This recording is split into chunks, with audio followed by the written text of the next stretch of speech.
prejudice. It is a contemporary crisis manifesting on campuses across the nation. It is not enough for individuals or institutions to merely claim they are not anti-Semitic.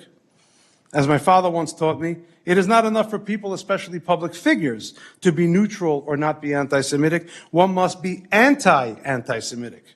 We must demand the same of our universities and government institutions. One must be anti-Semitic. Where have we heard this before? That sounds like a BLM style black activist talking point, that it's not enough to not be racist. You have to be anti-racist or anti-racist in order to fight the racism. There's a lot to deep dive on today, but really I want to talk about an overarching theme, which is I believe there is lockdown level deception going on. And what I mean by that is during the lockdowns, of course, you had the Democrats going crazy. Of course, you had the mainstream media going crazy. And if you're conservative leaning or libertarian leaning, you're always having to basically argue with the left and the mainstream media. But when certain things happen and things get so crazy, and there's the CARES Act and Operation Warp Speed and Trump, you think Trump's fighting China or the Democrats, a lot of people who like Trump naturally want to rush to his defense and start trying to figure out like why it's okay what he's doing, instead of really trying to look at the big picture. And I believe that's how our democracy and uniparty constantly tricks us, is by forcing us into situations where instead of looking at what's really going on and saying yes or no, we end up just making up narratives in order to defend our side. And it's really, not working for our country. So I have a lot of stuff to show you. I have clips, articles, people that you probably think are more reasonable than me, maybe, perhaps, if you think I'm crazy, or I don't really know. Hopefully my audience doesn't think that. But what I'm saying is I have a great presentation today, and I hope you guys stay tuned. Give me a thumbs up in the chat. This is the first time I did this setup, so hopefully everything sounds and looks good. Dream Rare Podcast starts now. It's the Dream Rare Podcast. Welcome to the show. The way to get the news at the desk or on the road. Let's go. God is great and success in our control. The world is crazy, but we get better from obstacles. Yeah. What's going on, everybody? Thank you for being here. I'm just going to wait for the thumbs up, make sure the audio's good, make sure the video's good. It looks good. If you don't like my new setup, then that's hate speech, and I'm going to ban you from America, and Trump will be deporting you soon because you have to agree with me on every topic, or else that's hate speech and anti-American propaganda. Jokes aside, I'm not going to look at the chat anymore because I have a lot to focus on, and I'm going to start before I show the clips, explaining myself real quick. It's a tough situation to be in because for myself, there's for most of my, I guess, political career, I wouldn't say most of it, but I guess since I became popular on the right, I was defending Trump almost the entire time because the media was lying about him and Democrats were lying about him. Then in 2019, when he started passing anti-Semitism laws, people started getting mad at me. During the lockdown, a lot of people started getting mad at me. I had to argue with, QAnon type people, or people that like Trump so much that they're not willing to look at what's really going on. Like they think he's beating China in a race against the virus or whatever. They think he's, has a secret plan, or perhaps the Democrats are doing this. And it becomes this left-right paradigm where I'm not saying Trump is wrong about everything, but there's something else going on here. And a lot of people are missing it. Some people aren't. I'm just going to get right into it because I don't want to bore you with that. But this is a really comprehensive live stream with a lot of different proofs of what I'm talking about, to try to explain to people that don't understand, because I want to be really clear, really calm and reasonable today. So let's start with this. Apparently, shout out to Chris Menahan. He's a great journalist, and he found these clips of some sort of Senate hearing they're doing, and this rabbi is talking in front of the Senate, and he's saying it's not enough to not be anti-Semitic. You have to be anti-Semitic. Let's listen. Anti-Semitism is not just an age-old prejudice. It is a contemporary crisis manifesting on campuses across the nation. It is not enough for individuals or institutions to merely claim they are not anti-Semitic. As my father once taught me, it is not enough for people, especially public figures, to be neutral or not be anti-Semitic. One must be anti-Semitic. We must demand the same of our universities and government institutions. This hearing, in my opinion, is an attempt to be just that, anti-Semitic. Anti-Semitism. All right, so this term anti-Semitic is almost identical to what people were making fun of this black activist Ibram Kendi for saying. I'm going to just show you real quick. Ibram Kendi was always saying it's not enough to be not racist. You have to be anti-racist. He wrote a book about it and said that anti-racism is important. Like you're basically complicit if you're not anti-racist, even if you're not racist yourself. And for saying that, Ibram X. Kendi, some sort of left-wing black activist, he got smeared by Republicans for 4 years. He was the laughingstock of the Republican movement and conservative media. I think rightfully so, for just being so ridiculous. And they're like, this is crazy. It's such an overreach to just like constantly police racism by policing, like getting mad at people that aren't racist because they're not fighting it enough. It's like, what does that even mean?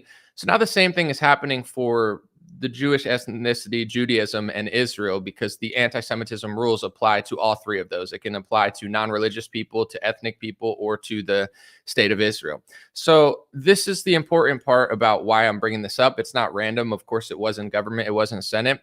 They're trying to pass, and they have been passing in America, the IHRA anti-Semitism rules and laws. And I'm going to show you Matt Walsh explaining them because he's definitely on this topic. I think he has, I wouldn't say more credibility. He absolutely doesn't have more credibility than me. I do. But, when it comes to like, anomalies just being hateful, like Matt Walsh, I don't think people on the right that are pro-Israel and that like Ben Shapiro, they see Matt Walsh as more moderate on this topic because he doesn't talk about it that much. But even he realizes that this is wrong. So, of course, the anti-racist or whatever, or anti-Semitic rabbi is pushing for the IHRA anti-Semitism rules into America because this is the hidden hand essentially behind everything's anti-Semitic. And then people on Fox News and they're like, yeah, we got to fight the anti-Semitism. And everyone thinks they're just going to deport like terrorists on a college campus. That's not what they're trying to do. That's not what they're doing. I'll prove it in this live stream. But here's what they really want: the IHRA anti-Semitism laws to be passed into America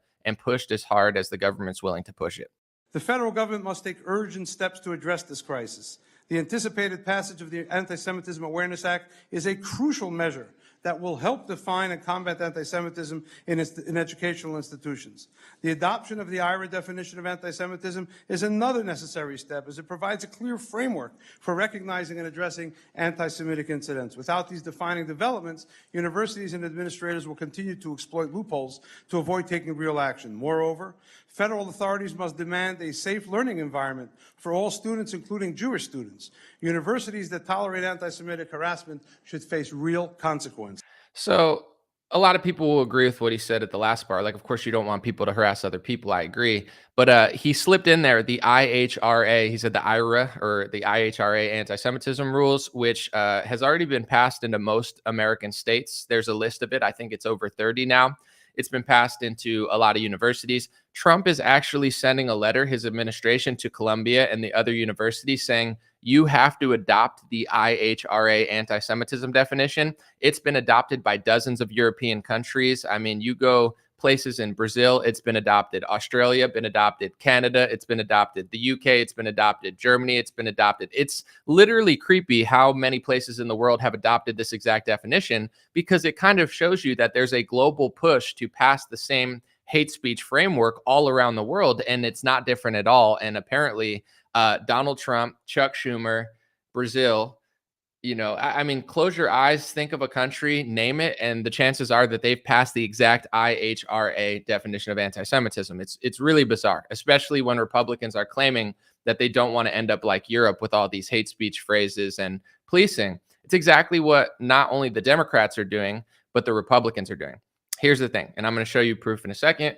When Republicans do it, from 2019 to maybe 2018 is when it started, but it really started, Trump, DeSantis started pushing them in 2019.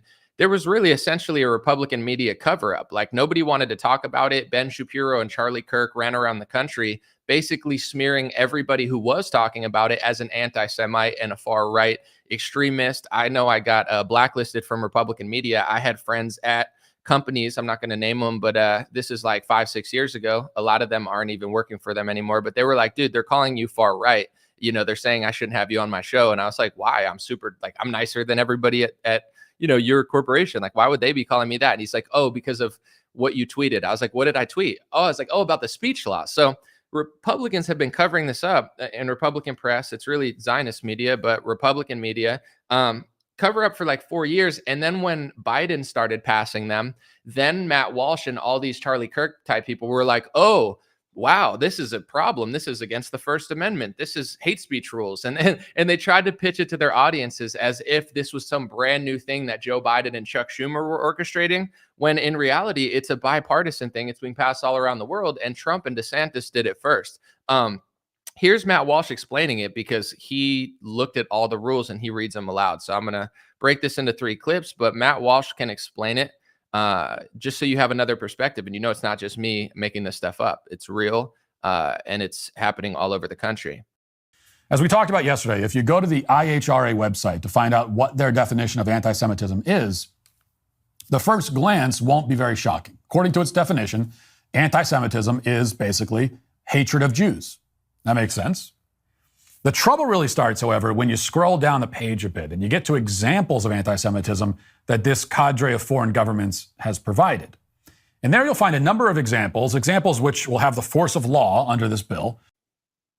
So Matt Walsh was like, yeah, it would make sense to police anti-Semitism. Until I started reading what it was, you know, Matt Walsh came to the conclusion that it is hate speech phrases that the force of law will be using to try to police in America, which is already happening now. Donald Trump is using the college campus expulsion or deportation kind of as a smokescreen. Yes, he's doing that, but he's going further and further and further. And it's not just like he's like, let me find a terrorist on a college campus. He's telling Columbia, adopt these laws. These are the hate speech laws. These are the hate speech rules. If you don't adopt them, you're in trouble. So Trump is using the weight of the government to try to force American universities to police hate speech for one race, one religion, and one foreign country. Matt Walsh will explain it even more thoroughly into what the laws are. Including the following. Quote, these are all examples of anti-Semitism.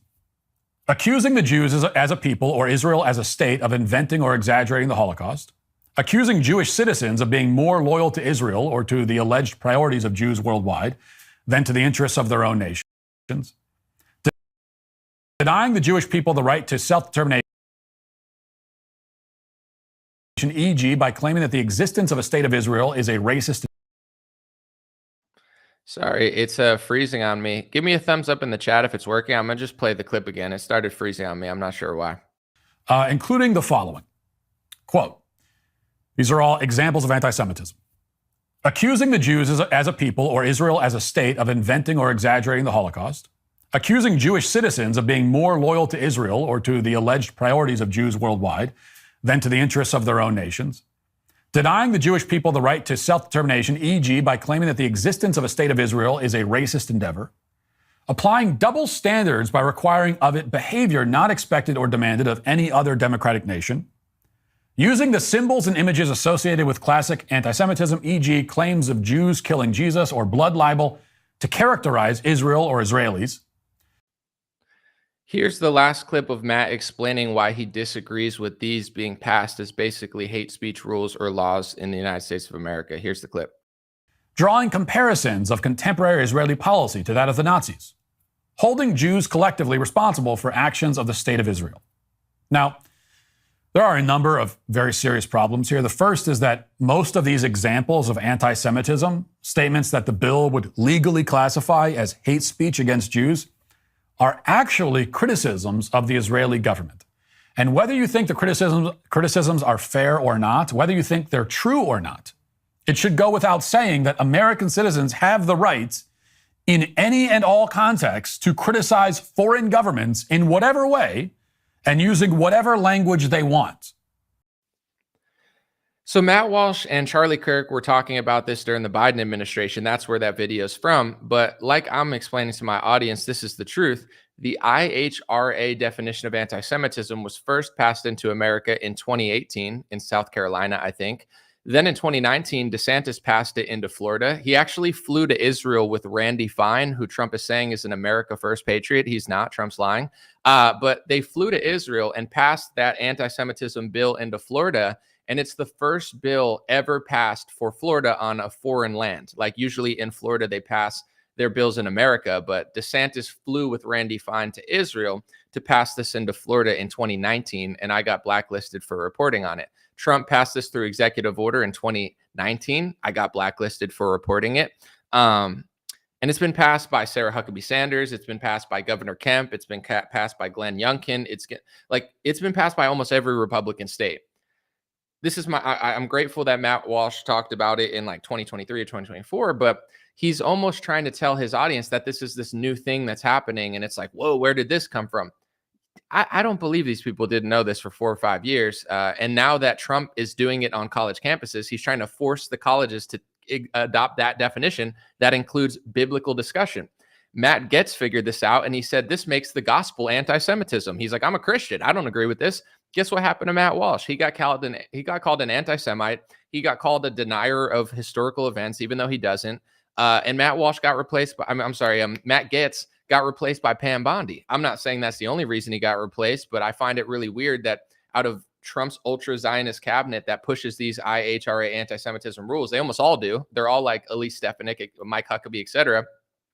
He had like one person in his whole cabinet that doesn't play ball, and they got replaced by someone who does play ball. Someone like RFK Jr., I had high hopes for him, and I still hopefully do, but he works at the HHS. That's a great place to talk about food, drugs, healthcare that affects everybody: Jewish, Christian, Asian, white, black, whatever. It's like everybody deals with the problems of the Food and Drug Administration in America, and the HHS and the lack thereof. I think the government collaboration with the pharmaceutical industry and the agriculture industry, that was a perfect time for, one of Trump's cabinet members to not focus on anti-Semitism, but even the HHS is policing anti-Semitism. And of course, if, Bobby's in the government now, the official government definition of anti-Semitism is what Matt Walsh just read to you. So that's what he's really policing. And it's like, why would Health and Human Services be policing hate speech for one race, one religion, and one foreign country that quashes criticism of a foreign country,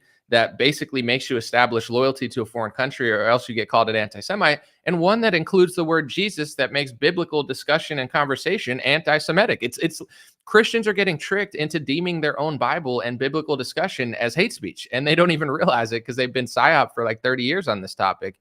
And Bobby Kennedy has to police it because now HHS is going so far that they're saying it's like a public health crisis, in the same way Obama would say racism is a health crisis and use it to weaponize governments to police hate speech. So I'm not going to play it again because Matt Walsh just explained it. Those are not all, but many of the anti-Semitism hate speech laws. You can't say people of that ethnicity or religion have dual loyalty to Israel. So if you were say you watch Ben Shapiro and you noticed he loved Israel, and you're like, I think Ben Shapiro likes Israel and America, that could be considered anti-Semitism. One of them that Matt Walsh didn't read says that you can't make certain remarks. I forget how they worded it exactly, but you can't say that people of that ethnicity and that religion and that foreign country control banking, media, politicians. That's classic anti-Semitism according to the definitions. But here's the thing. It's like George Soros is a big donor on the left, right? I'm not blaming everyone for George Soros, but why would I? I'm just trying to report on what he's doing. But if you notice, they use that word to police George Soros criticism. The ADL constantly calls people anti-Semitic for talking about George Soros.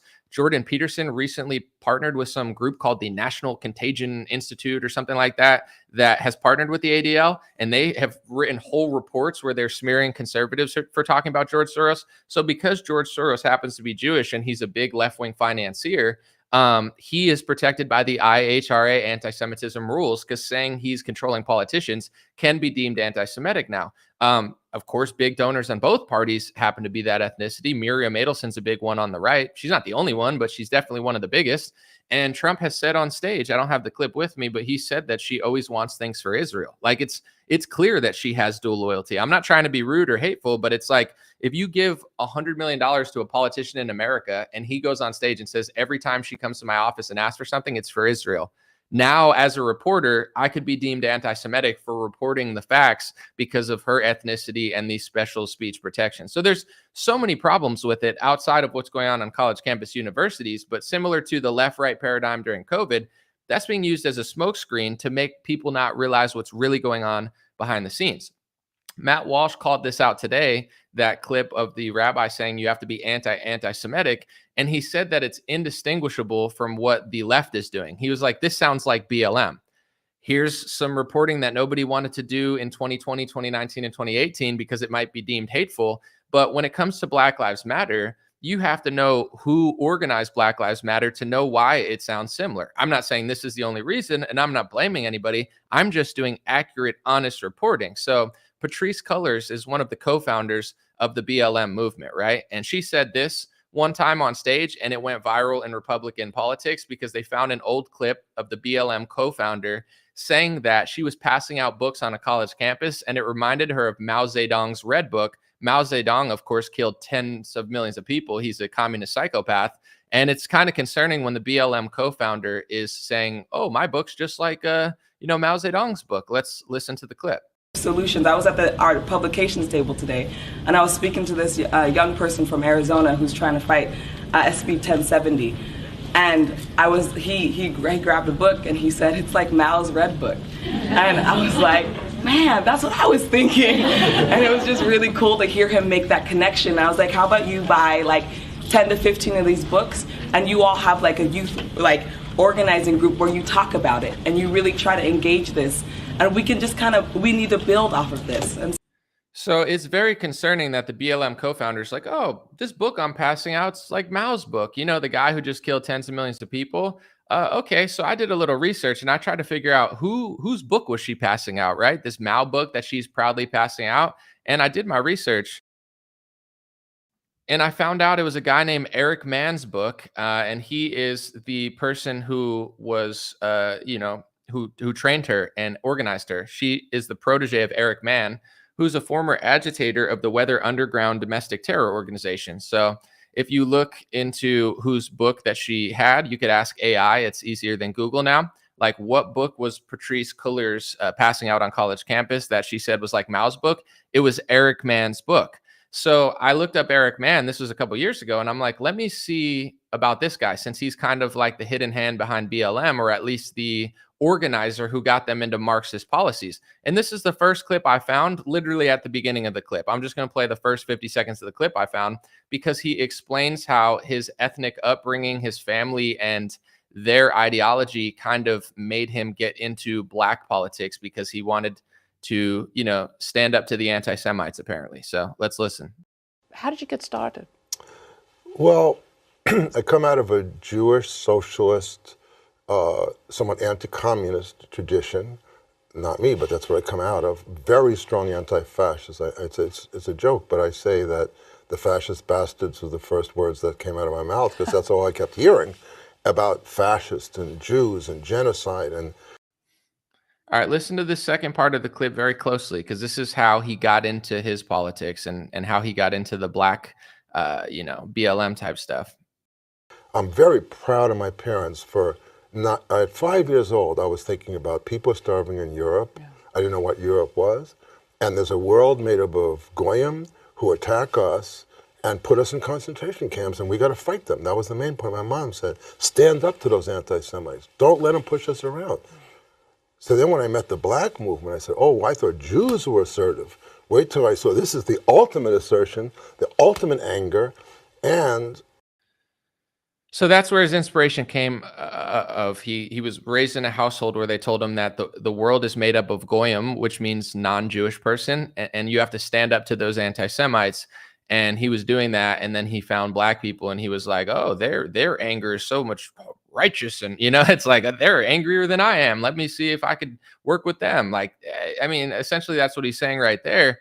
So when Matt Walsh points this stuff out, he's like, man, this sounds a lot like BLM, the anti-Semitic thing, just like anti-racism. There might be a reason. Patrisse Cullors in her teens did not just randomly think of this on her own. She was organized and basically trained by Eric Mann from the Weather Underground. Don't want to do that reporting, Matt Walsh. You might get Candace Owens at your job and have to be, find your own setup. But in general, the reason that I'm bringing this up and the reason that I won't stop talking about it and the reason that it's the most important topic to me is because the First Amendment's important, whether it's Democrats saying, well, the pharmaceutical industry doesn't lie, so if you question them, you're anti-pharmatic. I made up that word, anti-pharmatic, but you're an anti-vaxxer, you're a conspiracy theorist, Pfizer would never lie, or whatever they do. It's annoying, right? And I did that for 2 years when they were doing it during lockdowns. If Democrats try to use Black and Hispanic people and say, well, technically you are not allowed to, say this because it's racist and we need certain hate speech policing, I would be like, no, I disagree with that. Of course, I don't like hateful people of any kind, but the truth sounds like hate speech to people who hate the truth. Politicians pay, donors pay politicians and then they get their way. It's like the pharmaceutical industry pays politicians and they say, quash criticism of us and just say it's hateful. And donors pay both parties as well and say, pass these IHRA anti-Semitism hate speech rules. And when I point out that Trump took hundreds of millions of dollars from the Adelson family, which he said would turn Rubio into a perfect little puppet, and then Donald Trump hires Marco Rubio and starts passing these IHRA anti-Semitism rules, a lot of my audience, especially on Facebook, they're like 10 years behind. They get mad at me and they say like, who cares? Who cares if Trump takes hundreds of millions of dollars? Like, that's just smart. I guess you could say it's smart that the left takes money from George Soros too. I'm not debating the intelligence of how smart you have to be to take donor money, but it's a trade-off. And one thing you'll notice about Donald Trump is he's so pro-Israel that he essentially wants Israel to run America. You think I'm being sarcastic, but listen to this clip. I've played it a bunch on a radio show he called into, and he said that Israel used to rightfully own Congress and now they don't, and it's a problem. And he wants Israel to own Congress, which is crazy. Like, even if you're pro-Israel, you're from Israel, like, it doesn't, whatever your ethnicity is, like, are you American or not? Do you want America to have sovereignty over its country? Or do you think the American government should be controlled by a foreign government? Because that's what Donald Trump has said, and nobody reports on it. This is not a big story on the left or the right, because the left and the right are two wings of the same bird. And this is the one topic they all agree on. They all agree on this topic. They all give foreign aid to this country. And Donald Trump is basically an extremist on this topic, trying to hand our entire government to another government. Listen to the clip. Well, the biggest change I've seen in Congress is Israel literally owned Congress. You understand that 10 years ago, 15 years ago. And it was so powerful. It was so powerful. And today it's almost the opposite. You have between AOC and Omar and these people that hate Israel. They hate it with a passion. They're controlling Congress, and Israel is not a force in Congress anymore. It's just amazing. I've never seen such a change. And we're not talking about over a very long period of time, but I think you know exactly what I'm saying. They had such power, Israel had such power, and rightfully, over Congress, and now it doesn't. It's incredible, actually. He thinks they rightfully had power over Congress, and now they don't. The weird part is, if you look at Congress and who votes with Israel, it's, I would say, a huge majority of Congress. Like, AIPAC pays almost every Republican politician. One of the only ones not being paid and controlled by AIPAC and similar groups is Thomas Massie, and Trump wants to kick him out of the party. It's not a coincidence. This is probably why.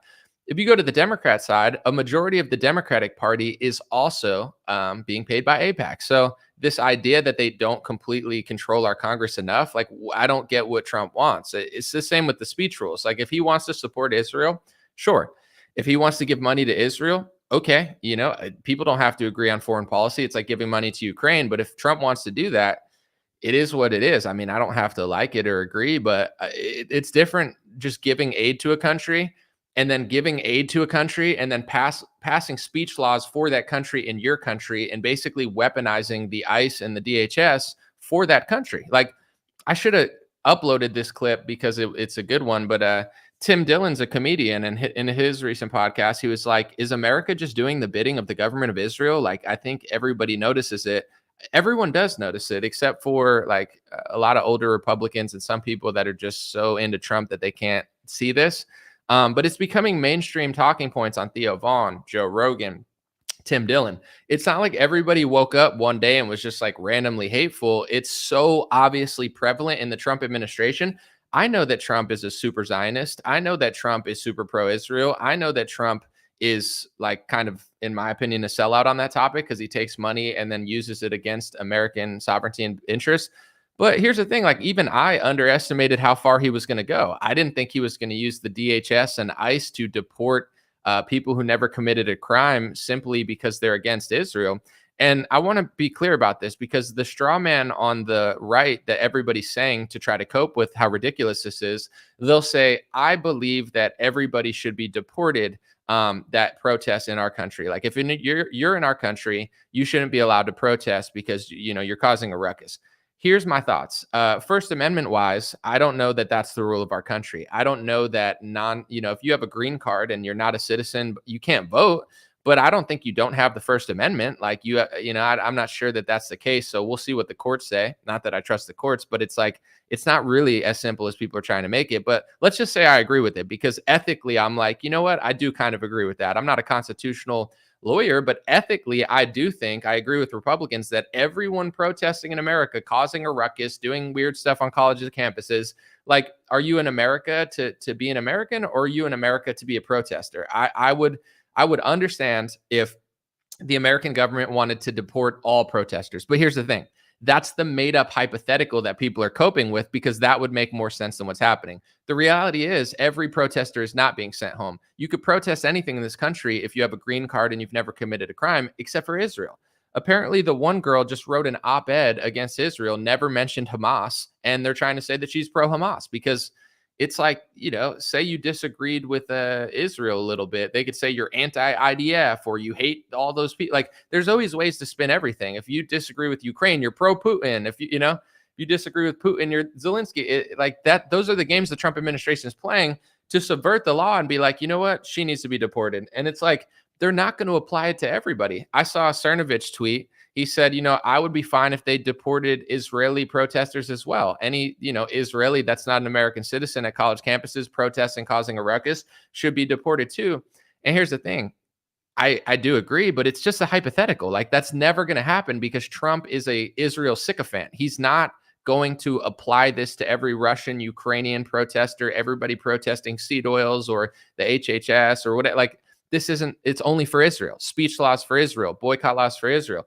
In certain states, you have to pledge loyalty to Israel in order to get government contracts. It's called anti-BDS laws. They've been around for years now, probably almost a decade, where you basically have to let the government know, if you're going to take a loan, that you're never going to question or boycott or, in any sort of way protest Israel. You have to basically pledge loyalty to Israel to get the government contract. So it's so clear that they have leverage over our government in some sort of way. Like, if they were passing laws in Israel or Ukraine that said you can't criticize America, I would be like, dang, we have so much leverage over them that we're getting them to pass speech laws for our country. It reeks leverage. You know what I'm saying? Like, imagine if Germany's our ally, and in Germany you get arrested for questioning like George Washington. It's like, you're like, I think George Washington was a black transgender Freemason communist shill who worked for the New World Order and he lied.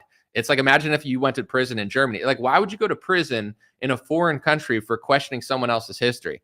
That's Europe. You go to prison for questioning history. I'm not asking people to question history, especially if you're in Germany, because they'll arrest you. But it's like, isn't that a little weird to anybody?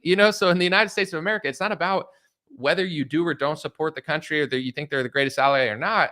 It's so clear that in some way, shape, or form, they have leverage over our country. You have Donald Trump passing hate speech laws for them. Every Republican, not everyone, but you have to look up how many states the IHRA rules have been passed into. How could one definition of anti-Semitism be passed in dozens of countries and states? It's like a global effort to get the whole world to agree to these hate speech laws for people that fall under that category, ethnically, religiously, or the country. And like Matt Walsh said, I mean, I'll play the clip again. He seems to be pro-Israel. I think, to be honest, if I'm going to be honest, I think that Matt Walsh holds back a lot because he doesn't want to get Candace Owens. I read an op-ed that Matt Walsh wrote before he went to Daily Wire. He used to go harder than me on this topic. There was like, before I was even in politics, Matt Walsh noticed that anybody that questioned the Israel lobby got called an anti-Semite. And he wrote a brutal, very Matt Walsh-esque piece about it, just explaining how much control the Jewish lobby has, or the Israeli lobby. Like, and I don't want to put words into his mouth, but like, he wrote a brutal, very, very harsh piece about like, this is ridiculous. Like, obviously something weird's going on in America. Now he has to like tiptoe around it because he doesn't want to get Candace Owens. It's the unwritten rule in Republican politics. If you want to go on Fox News, you have to lie to the public about this. If you want to tell the truth about this, you're probably not going to be invited back on. You're going to get Tucker Carlson, you're going to get Candace Owens, and they'll replace you with some empty, soulless person that the execs think is attractive enough to put their face on television, and they'll just get tokens of each race and religion to just say the standard GOP talking points, so nobody realizes that this is going on. But let's listen to why Matt disagrees with it. And he's totally right here, by the way. But there's only so much you could really say about it when you're attached to certain networks. Drawing comparisons of contemporary Israeli policy to that of the Nazis, holding Jews collectively responsible for actions of the state of Israel. Now, there are a number of very serious problems here. The first is that most of these examples of anti-Semitism, statements that the bill would legally classify as hate speech against Jews, are actually criticisms of the Israeli government. And whether you think the criticisms are fair or not, whether you think they're true or not, it should go without saying that American citizens have the right in any and all contexts to criticize foreign governments in whatever way and using whatever language they want. Now that we know Matt thinks this, is he going to call out the Trump administration? Once again, this opinion that Matt has that he just randomly brought up in 2024 or 2023, I think it's 2024, Trump's passed it through executive order in 2019. DeSantis passed it, Kemp passed it, Youngkin passed it, Schumer passed it, Hochul passed it. Like it's being passed all over the country, and Trump is currently using it now to try to push college universities to adopt that definition that Matt disagrees with. Will he speak up about it, or will he not? We'll see. Let me know what you guys think in the comment section. I had something else to add. Oh yeah. During 2019, I'm not saying this is like definitely related, but I do have this kind of spiritual feeling that when you turn your back on the First Amendment of the U.S. Constitution and the Republican Party gets tricked, bad things end up following. Sorry, I was eating earlier. I got a little something stuck in my teeth, so I'm not supposed to say that when you're in front of 2,000 people. But I'm just being real with it. I'm not trying to make people think I'm like weird. It just bothering me. Hold on, I got to go off camera. Coach sent me out. But anyway. In 2019, the Republicans were passing this. I tried to talk about it. A lot of people did. Charlie Kirk said everybody was just being anti-Semitic and hateful. Ben Shapiro ran cover. The GOP lied about everything. And then in 2020, we ended up in a lockdown. That's not the only reason. I mean, here's another thing. I'm not trying to get too much into it because I might make a whole video about it. But Alex Jones is telling people that like Trump, he might. I saw this video of Alex Jones. He's like, he's wait, guys, Patriots. He's going to go after Hillary Clinton, Bill Gates, Fauci. He named a few people, Klaus Schwab, and all of the people on the list, Trump's not going after. Klaus Schwab, Trump said on camera that he's doing a fantastic job. Fauci got an award from Donald Trump on his way out. After January 6th, Donald Trump gave Fauci, Millie Burks, and Albert Bourla an award. So he's not going after him. Hillary Clinton got a standing ovation by Trump after the election where he pretended like he was going to lock her up to please Republicans who were mad. He said, everybody stand up. I have a lot of respect for these people. To Bill and Hillary, did a standing ovation. And then when it comes to Bill Gates, not only is Donald Trump not going after Bill Gates like Alex Jones is trying to psyop people into believe, Trump is tried to hire Bill Gates in 2018. Look it up. Trump offered Bill Gates a White House position as a science advisor because Bill Gates in 2018 came to Trump and said, you should look into this universal flu vaccine. And he said that Trump was super interested. Bill Gates talked to the press and he said, I got Trump super interested in this universal flu vaccine.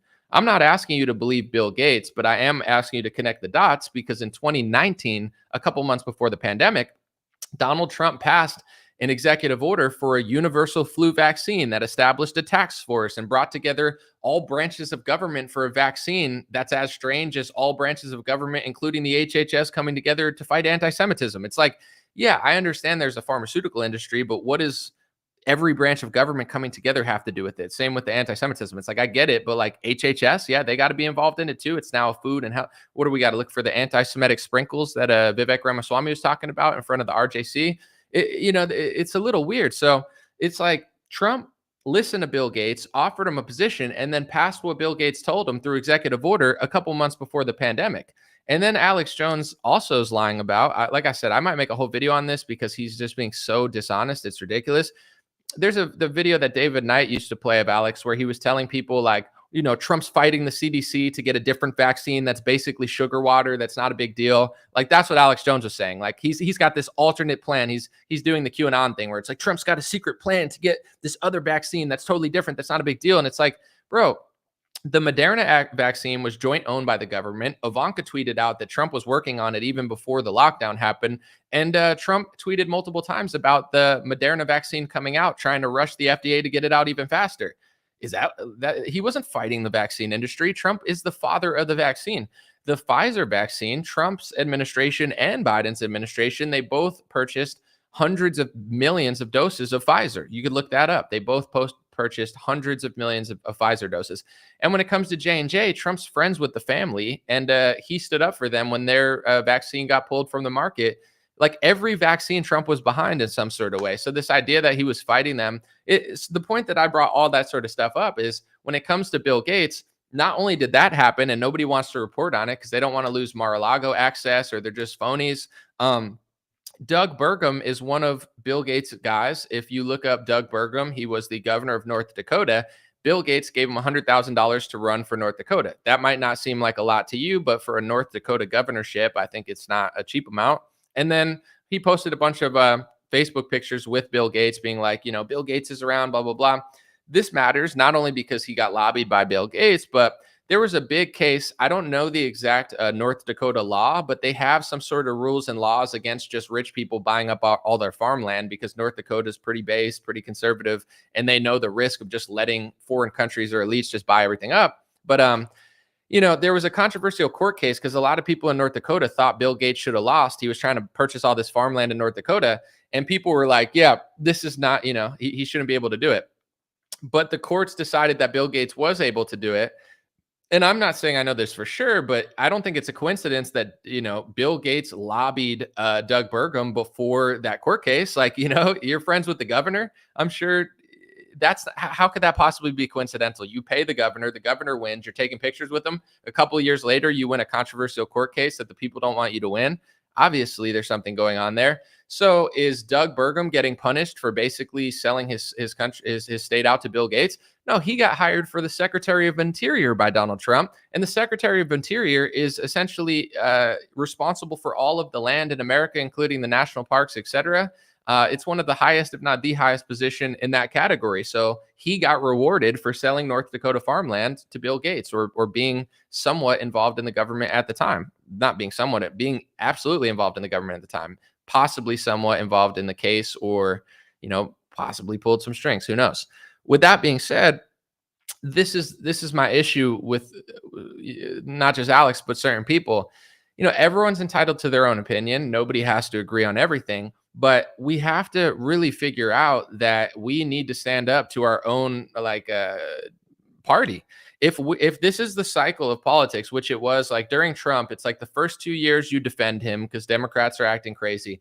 Then it's a midterm election. Don't talk about it for a year because we got to beat the Democrats. There's an election every 2 years. There's a midterm election every 2 years. Then there's a presidential election every 4 years. So every 2 years is an election. Every politician basically campaigns for a year. So if people's logic, which many people it is, it's like, don't talk about it now because it's election season. We need to beat the Democrats. That means we only have a year to talk about stuff. And then every other year, it's like, don't talk about it for a year. Don't talk about it for a year. 50% of the time, we're not allowed to report on anything because people want to win the election. That just so happens to come every year or 2 years, and the campaigns happen every year or so.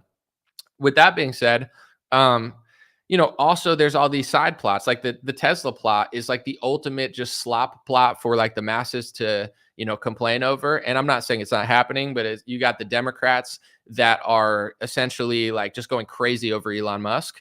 And then you got the Republicans defending Elon Musk. You have the Democrats who used to love electric vehicles and think they're saving the planet, hating electric vehicles and trying to destroy their company. And then you got Republicans who thought that the elites were using electric vehicles to take over our automobiles and control us. Now they're supporting and like proudly driving their Tesla.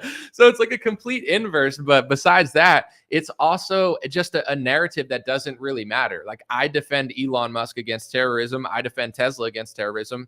I don't like electric vehicles, but Teslas are really cool and innovative. And I don't think people should commit acts of terror. I hope they all get caught when they're doing that.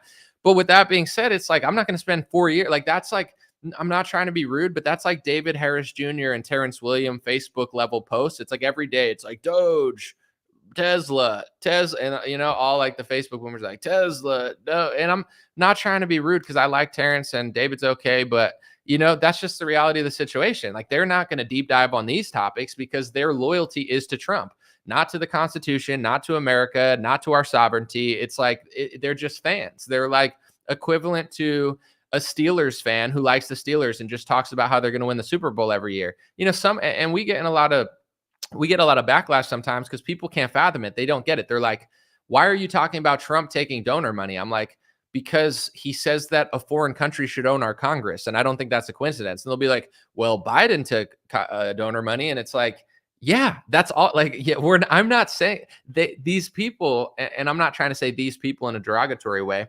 What do you mean by these people? I don't know. Facebook boomers? No, I'm just kidding. But it's like, they can't fathom that their brains are so scrambled that it's like, if it's not right, if it's left, if you call out the right, you must be the left. What about the left? I'm like, I didn't vote for Kamala. I voted for Trump. I think he's better. Kamala sucks. The Democrats are sold out. But if you're so dumb that you're like, well, the left sold out, so the right sold out. Like, are people really this dumb? It's like, no, it doesn't. Like, say the pharmaceutical industry gave $50 million and controlled the left. And I'm like, they're controlling the right. You're like, but they also do it to the left.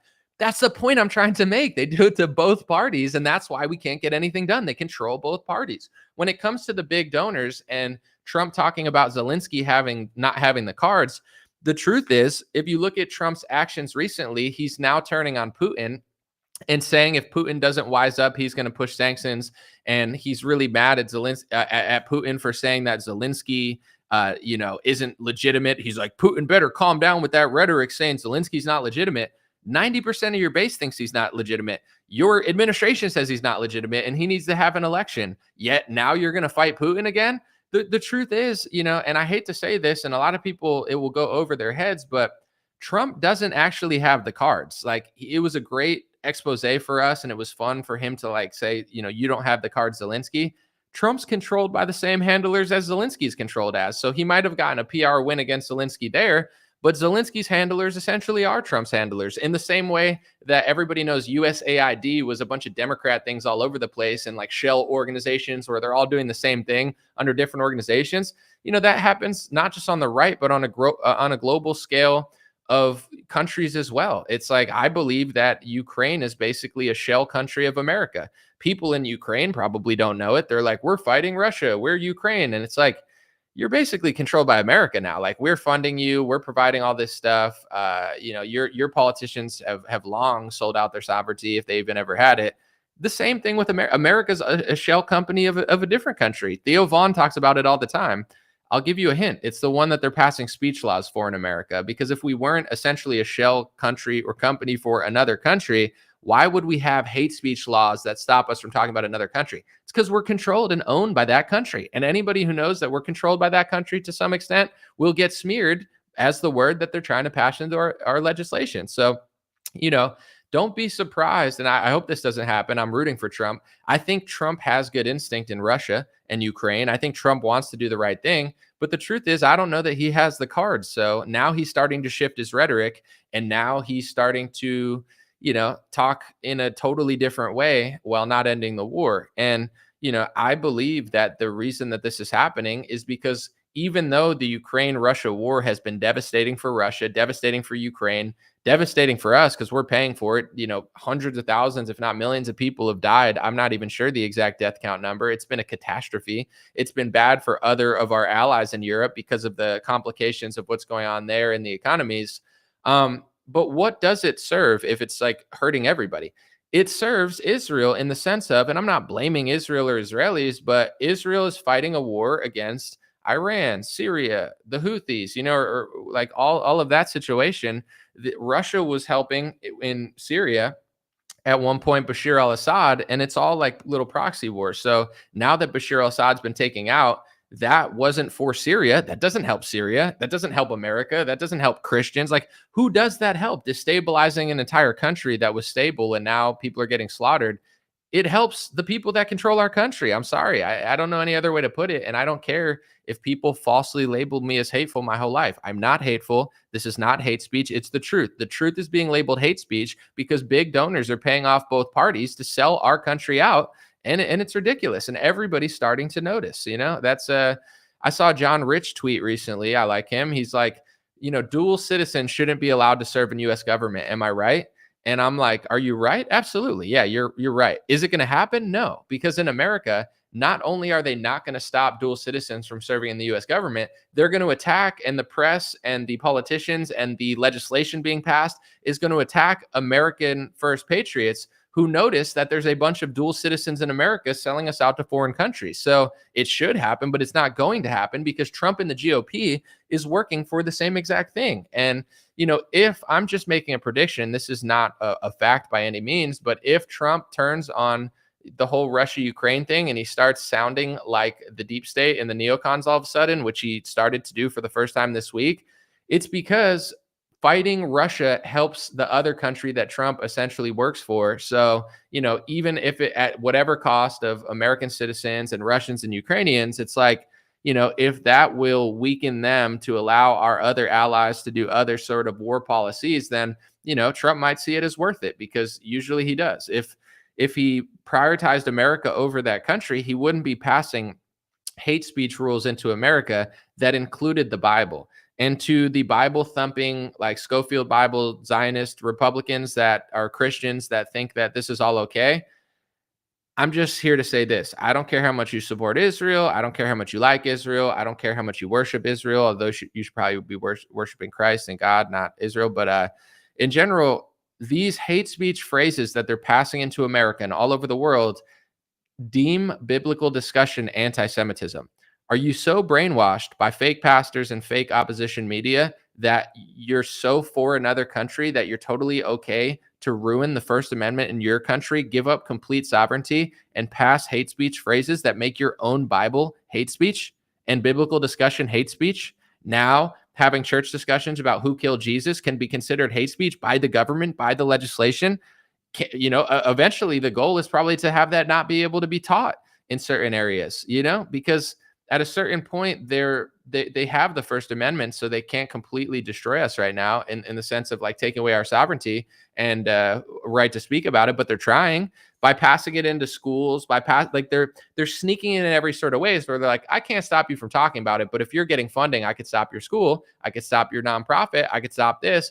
In Florida, littering is like a minor a felony, but DeSantis passed an anti-Semitism littering bill that says that it's now like a huge felony or a huge crime that could include jail time if you pass out flyers that are talking about Jewish ethnic groups and like Judaism or Israel, because those are the three things that the anti-Semitism rules protect. It's like ethnically Jewish, Judaism in some senses, and then the state of Israel. So if you pass out flyers and say, welcome to Florida, because DeSantis actually said this on stage one time. He said, when people move to Florida, you should leave flyers on their cars that says that, welcome to a Republican state. Don't make it Democrat. So he advocates for littering on people's cars. DeSantis does if it's Republican propaganda. Okay.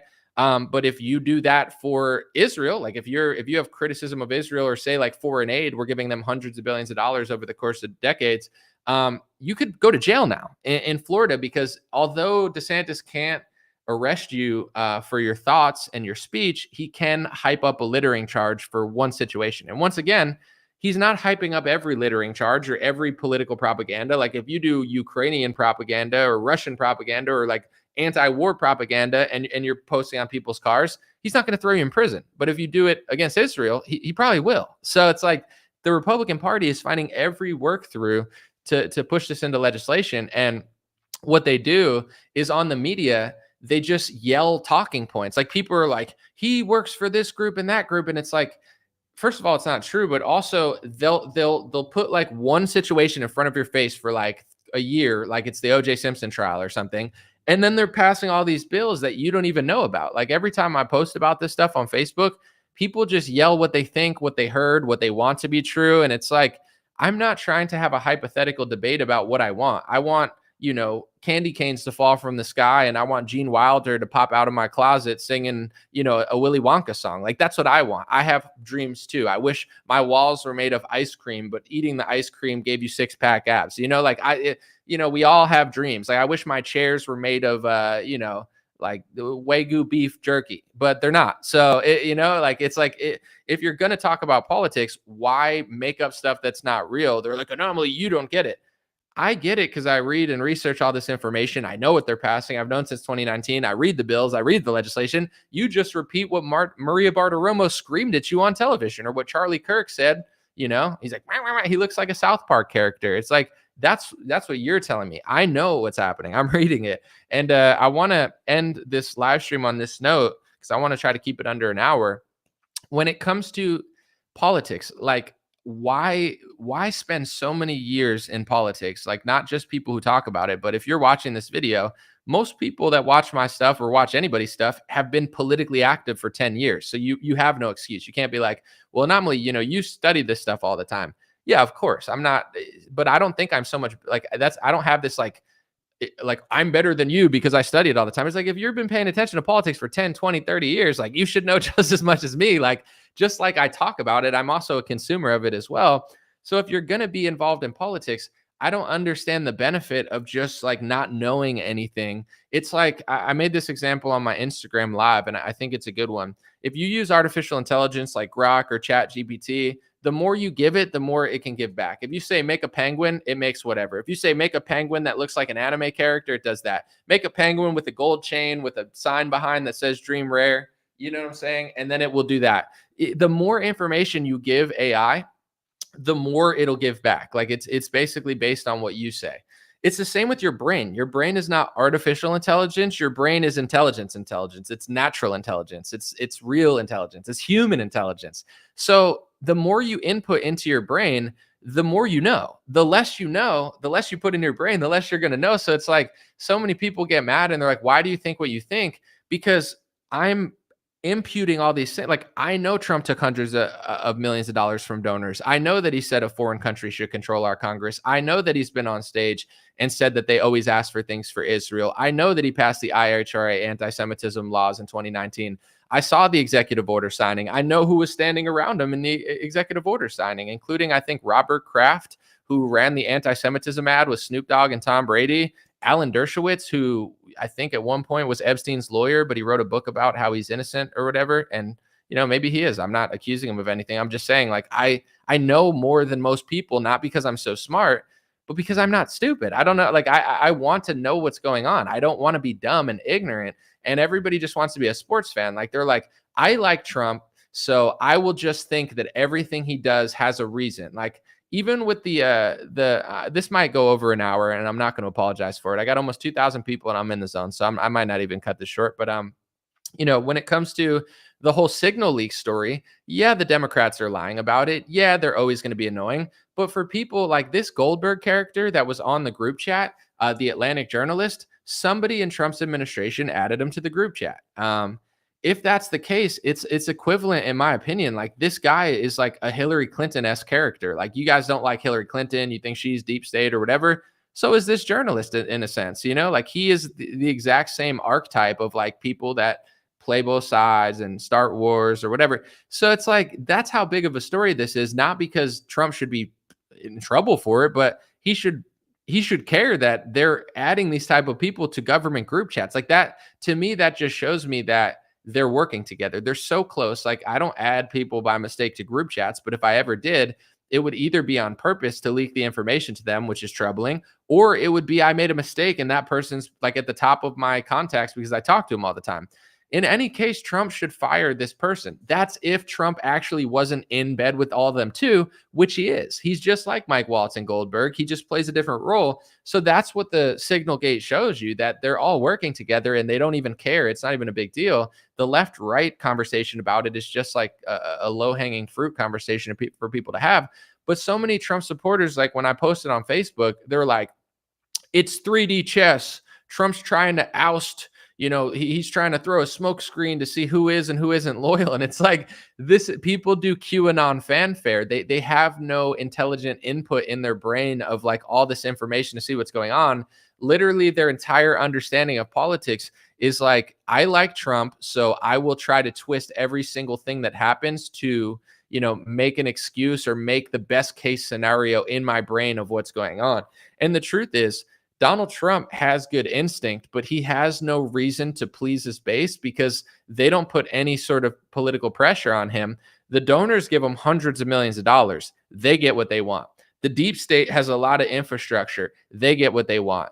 Trump's base, like, he has no reason to even need to give you anything. Like, he does good border work and he's definitely done a few good things. Don't get me wrong, But in general, it's like, say, the Lindsey Graham situation. That's a perfect example. Everybody knows Lindsey Graham's deep state. Everybody knows he's the swamp. Nobody likes him, yet Donald Trump is endorsing him and trying to kick Thomas Massie out of the party, who's one of the only good congressmen in politics. It's disgusting. In my opinion, it's equivalent to Trump trying to kick Ron Paul out of the party. As somebody who likes Donald Trump to some extent and voted for him I did vote for him, not to some extent, but it's like somebody that I'm not a Trump hater by any means. Him endorsing Lindsey Graham and trying to kick the modern day Ron Paul out of the party is not only egregious, it's a window into who he is, and it's awful, and everybody should be standing against it. But Trump knows what's going to happen. He's going to convince the cat turds and the DC Drainos to psyop everybody into, pretending like Thomas Massie's the problem. Cat turd's dumb. DC Draino's not dumb. He's just playing a different game. And then the people that are mad at it, he knows that they'll boo for 5 seconds. Like, people go to a Trump rally, he endorses Lindsey Graham, they boo, and then 5 seconds later, Trump is like, I'll change you people, and then they start cheering 10 seconds later. So Trump knows that's the extent that he's going to get. Like, he's going to get no political backlash for endorsing Lindsey Graham. No one cares. They're like, yeah, I hate that, but in 2 days, I'll forget about it and yell at you on Facebook for talking about something similar. So, the point that I'm saying all this for is because if you like Donald Trump, still, you should be educating yourself on what's really going on and trying to help him. Because let's just say he has no cards. He's completely controlled by the donors in the deep state. If people rallied behind him, but at the same time called it out, now the pendulum starts swinging where there's leverage. I'm going to say nobody, but it's like, if everybody thinks their job is just to twist and turn everything that he does, it's just going to keep going south, because the donors essentially, and this is politics in general. It's not just Trump. He's just a very smooth character, and I do think in some ways he means well. But basically, what makes a good politician is being able to please both sides. A good politician talks to the Democrats, is friends with them, and then goes on TV and fake fights with them. And then the Democrats raise money off it, and the Republicans raise money off it. And they're like, oh no, Trump's fighting with Chuck Schumer. Trump's not fighting with Chuck Schumer. They're friends. They both are pushing the same agenda. Schumer co-sponsored the Anti-Semitism Awareness Act. Donald Trump's passing the same legislation on the right. Trump is policing anti-Semitism. Chuck Schumer wrote a book about anti-Semitism. They're both pro-Israel. It's a fake WWE theater in order to get Republicans to go even further in that direction, thinking he's not far enough. It's totally fake. But it's like, that's what a good politician is. You can meet with the donors, and the donors will say, listen, nobody trusts us. We're the donors. That's why we pay you. Like, they don't trust us. Here's the money. Go do this, and then get your base to think that it's the right thing to do. And then that's what the politician's job is. They're like, how can I twist what my base doesn't want and make my base want to do it? The good and bad thing about Donald Trump is, like, Trump is a paradox. And I said this on Twitter. I think it's one of my best tweets of the month. He's a paradox because in some ways he seems like the least sold out politician of all time. Maybe not all time, but in modern history. And in other ways, he seems like the most sold out politician. Like, some days you're like, yo, Trump is the least sold out politician of my era, and he speaks the most truth.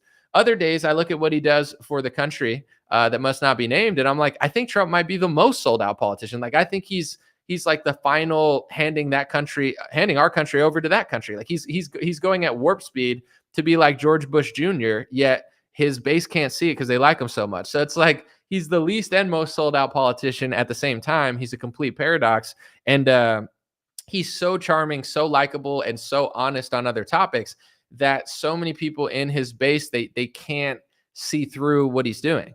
When DeSantis was running against Trump, I feel like that was a psychological expose of like how far Trump supporters are willing to go to defend him off of things that they don't even believe. Like, for example, I didn't vote in the primary because I didn't really care about it. I think DeSantis and Trump are controlled by the same people. I don't even think it mattered. But in general, I get why some people like Trump more in some ways, and I get why people like DeSantis more. But me personally, like, I think I like Trump slightly more, but I just think they're controlled by the same people, so I didn't vote. But with that being said, I was just doing reporting. So say DeSantis came out and he would be like, Trump is lying about this and the vaccine or whatever. And then Trump would just make up some fake argument. He'd be like, Bobby Kennedy's lying, blah, blah, blah. Like, he knows he's so likable that he doesn't even have to tell the truth, where I'm like, that's not even true. And then people are like, did George Bush pay you to say that? I'm like, what are you talking about? They're like, DeSantis works for George Bush. It's like Trump hired hundreds of George Bush leftovers. Trump picked worse Supreme Court judges than George Bush and George Bush Sr. to some extent. Amy Coney Barrett is worse than Clarence Thomas. Amy Coney Barrett's worse than Sam Alito. Brett Kavanaugh's worse than Sam Alito, and Brett Kavanaugh's worse than Clarence Thomas. Trump picked those two, and the Bushes picked the other two. I don't like the Bushes, but it's like somehow they picked better Supreme Court judges than Trump. Like, what is he even really that good at? I mean, he's good at talking. He's good at, selling vaccines sometimes and, closing the border sometimes. But he's, it's like, I get that DeSantis is sold out. But what I was trying to tell people is Trump is also sold out. Like, Trump is also sold out to donors. And people were like, did George Bush tell you to say that? And then Trump put out this flyer that said that Florida was one of the worst places in the country. He posted some like marketwallet.com, like some random website or something like that, Market Watch or Market Wallet. And it was like, Florida's one of the worst places to live. Florida's one of the worst places to be a teacher. Florida's one of the worst places to be a cop. Florida's one of the worst places to retire. Florida's one of the worst places to die. Florida's one of the worst places. Like, it was like this list of how bad Florida was. And I'm thinking to myself, I'm like, okay, if you think Florida is so bad, why did you move there? Why did you flee Democrat persecution in New York City, go to Florida, and then now you're mad at Florida? Like, I don't even, it's like, the point that I'm trying to get to is like, Trump never believed that Florida was that bad. Everything to Trump is politics. It's like, oh, DeSantis is running against me.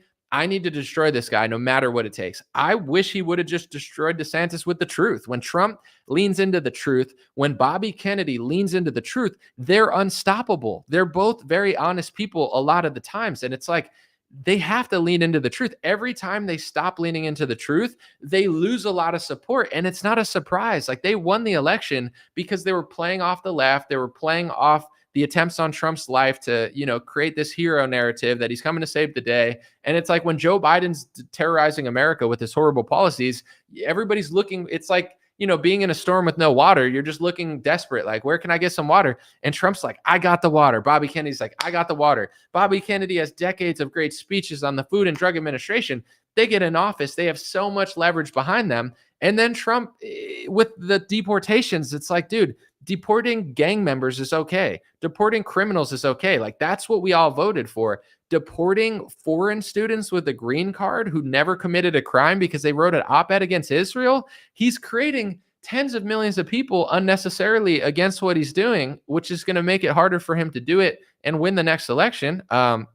In the midterms, we're already getting blown out in the special elections. It's like the new ones. It's no surprise.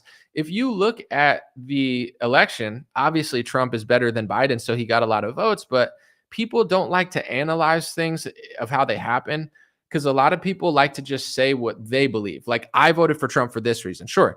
And I made a video of why I voted for Trump. But if you really want to know why Trump won so big and he won the popular vote, not just Bobby Kennedy being on his side, that definitely helped way more than people realize or will give him credit for. But, the Gaza, Israel, Palestine war, whatever you want to call it, that made a lot of people sit out. I would guarantee that millions of Democrats, possibly tens of millions, sat out that election because they were disgusted that, in their view, Joe Biden was funding a genocide. They said it all the time. Joe Biden gave tens of millions of dollars to Israel. Joe Biden was the president when that whole war broke out. Obviously, I'm not saying it's like directly his fault for October 7th or anything, but after the retaliation, Biden was funding Israel, and Democrats don't like that, especially under 30. They hate that. That's like their biggest topic. They set out the election. You look in the Dearborn, Michigan area, and Donald Trump won the election, even though Rashida Tlaib won the election. A lot of people that don't understand stuff, they said, anomaly. That just proves that the election's rigged, because how could a Democrat win and Trump win in the same district? It proves it's rigged. That does not prove it's rigged. What that proves is that people vote on different topics. The reason that Rashida Tlaib won the election among the Muslim population there is because she is pro-Palestine. She does not get lobbied by AIPAC, and they value that. So even though, she might have policies, I don't know if they disagree or agree, they voted for Rashida Tlaib for that reason. They voted for Donald Trump because Donald Trump was going around saying he was going to end the war. Khabib Nurmagomedov, one of the most famous UFC fighters of all time, who's a Muslim, he whispered to Donald Trump, he said, you got to stop the killing of the Palestinians. You have to stop the war. And Donald Trump said, don't worry, Khabib, I got it. I'll stop the war. It's like, he pandered to that base, even though Trump is even more pro-Israel than Biden. he pandered to both sides. He's like, I'm more pro-Israel than Biden, but then it's election season. He pandered to the Muslims and was like, I'll do a better job. I'll end all these wars. And a lot of people believed it. So that's why Trump won by so much. He got the Muslim votes where they voted for Rashida Tlaib. The Democrats sat out.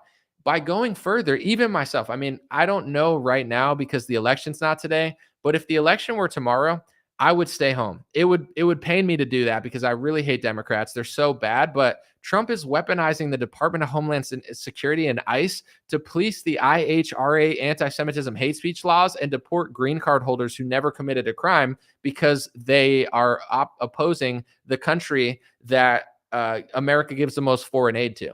I wouldn't want a foreign student to get deported for writing an op-ed against Ukraine or Russia. I don't know. I just don't think that that's the right move. But like Trump is extremely insane on this topic. So even me, I'm not a Democrat. I'm not a liberal. I'm conservative. I think I'm in many ways further right-wing than Donald Trump when it comes to certain libertarian policies. But with all that being said, he's disgusting me. He's disgusting Theo Vaughn. He's disgusting Tim Dillon. Joe Rogan had people on talking about that stuff, and everyone's getting mad at. Like, these are the moderates that voted for Trump. These are the moderates that reject what the left is doing with, like, transgender sports and stuff. And Donald Trump is losing a huge swath because he's basically weaponized the entire government to just serve as like a police for Israel. It's like, it's ridiculous. So, I think he could still beat a Democrat because they're so bad.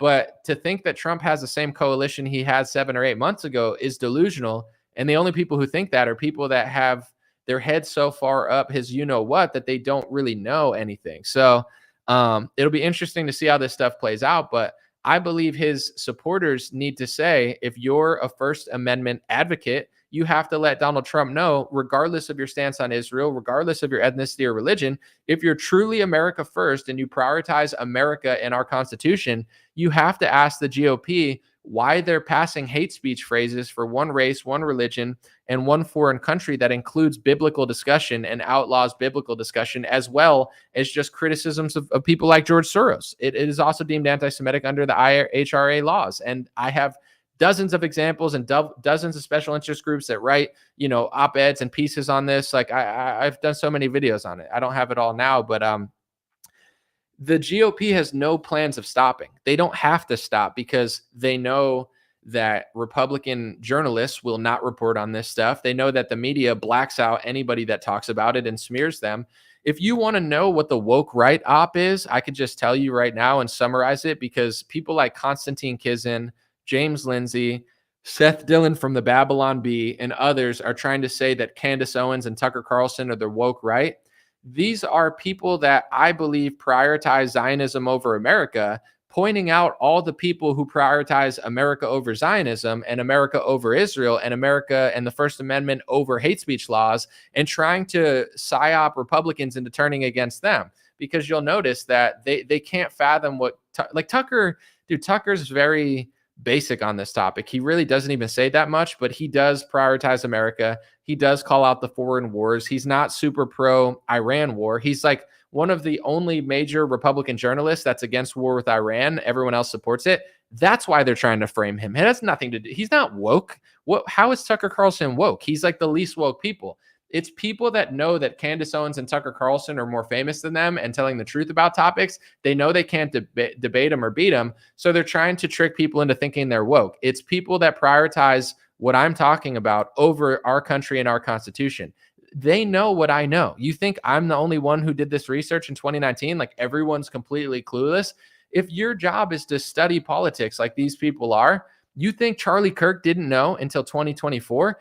I know Charlie Kirk knew, and Charlie Kirk was part of the cover-up. Ben Shapiro was part of the cover-up. 4 or 5 years later, now they start talking about these anti-Semitism rules. It's old news, but it's not old news because it's also new news. They've been passing them and they're still passing them, and they're never going to stop passing them until people figure it out and they start saying, hey, what are you doing? But if nobody ever calls it out, then why would they stop? And I'll end on this note. The First Amendment of the U.S. Constitution is the backbone and the cornerstone of our country. Of course, some other amendments are important, namely the Second Amendment, I would say, is the only one that's even close to the First Amendment in importance. I think there's a lot of them that are important, but I think the first two are the first two for a reason. Everyone always says the second backs up the first, etc. But in general, it's like, if you're a Republican and you give up the First Amendment, you're going to get in trouble. It's like when everybody ignored it in 2019, then we ended up in a lockdown. I'm not saying that's why we ended up in a lockdown, but I do think we ended up in a lockdown because we ignored other stuff on different topics. But I do think that it's like a spiritual, I'm not going to say karmic, like I'm not like I don't believe in like the religion of karma, but you know what the word karma means, what comes around goes around, like it all comes back. If the libertarian, conservative, Republican bastion of American politics turns their back on the First Amendment because they get brainwashed by Zionist media and talking heads that are like, no, we're fighting Ilhan Omar, ignore this legislation. We're fighting the anti-Semites, ignore this legislation. And you're like, yeah, let me get mad at Anomaly for talking about it and Candace Owens and Tucker Carlson. And, you know, I like all the people that are telling me that. And then the next year you end up in a lockdown. It's not a coincidence. Once the people, I believe, the politicians and the people funding them and the elites, whoever you may think they are, once they realize that you're completely useless and stupid, they treat you like you're stupid. You know, they think you're sheep and cattle. So if you act like sheep and cattle, you're proving them right. You know, it's not even their fault. It's your fault. You know, like take accountability. I'm not blaming anybody. I'm blaming the American public. It's like if they realize that you can't even stand up for the First Amendment, and then you end up in a lockdown, it's like maybe that's just a psychological like test of like, oh, these people are stupid.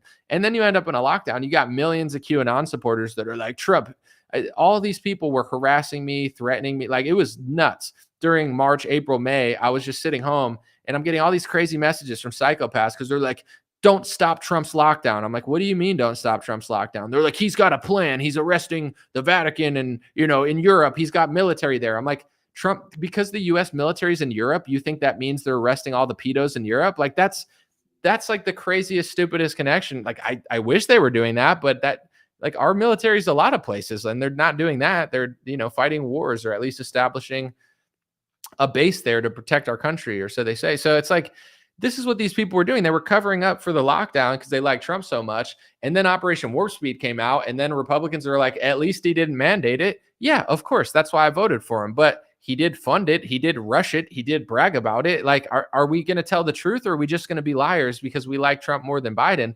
And that's the issue. The American democracy is set up in this way. It's set up to knock you back and forth like a ping pong ball. Boing, boing. Oh, new election. It's a primary. It's the left. It's the Tesla terrorists. It's this. It's like, it's everything except for what's really going on. And I'm not saying that that stuff isn't going on, but it's always, they know how to hatch the perfect distraction of left and right, America versus China, whatever that is, the college campus situation. So you can't see what's going on. And that's what's going to happen to our country. Like on one hand, I'm trying to be very calm because, you know, I don't want to get worked up. You have to be patient and it will be what it is. Like, you know, the fate of America will be what it is. And I can only do so much, but it's like, I am bothered because when you can see what's going on, you know, say like the lockdowns, it's like I'm locked in my house. They're printing trillions of dollars and me and Thomas Massey and a few others seem to care and nobody else cares. Like I'm having conversations with people and they're like, it's not that big of a deal.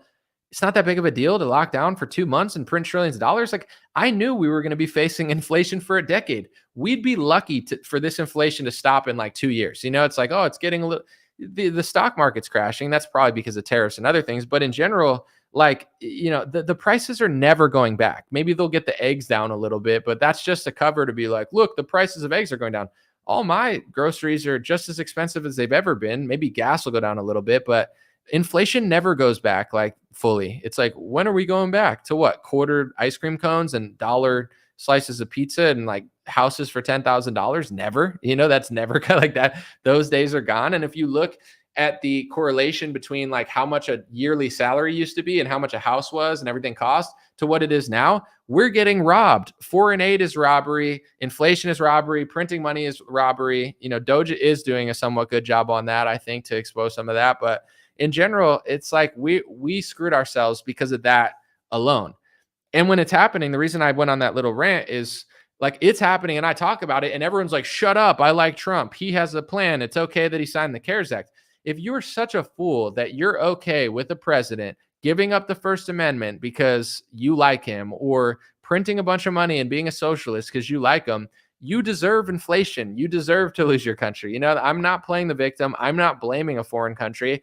I'm not blaming another country. I'm not blaming a group of people. It's our fault. They say that Great Britain's falling apart. It's the fault of the Great Britain. You could blame this and you can blame that, but why did they allow it? It's weak people being too weak that allows it to happen. I take full accountability. So with this country, I think Trump deserves to be complimented on the things he's done good, and there have been a few, but it's been a rough 2 weeks, and he's already making a U-turn on his policy in Russia.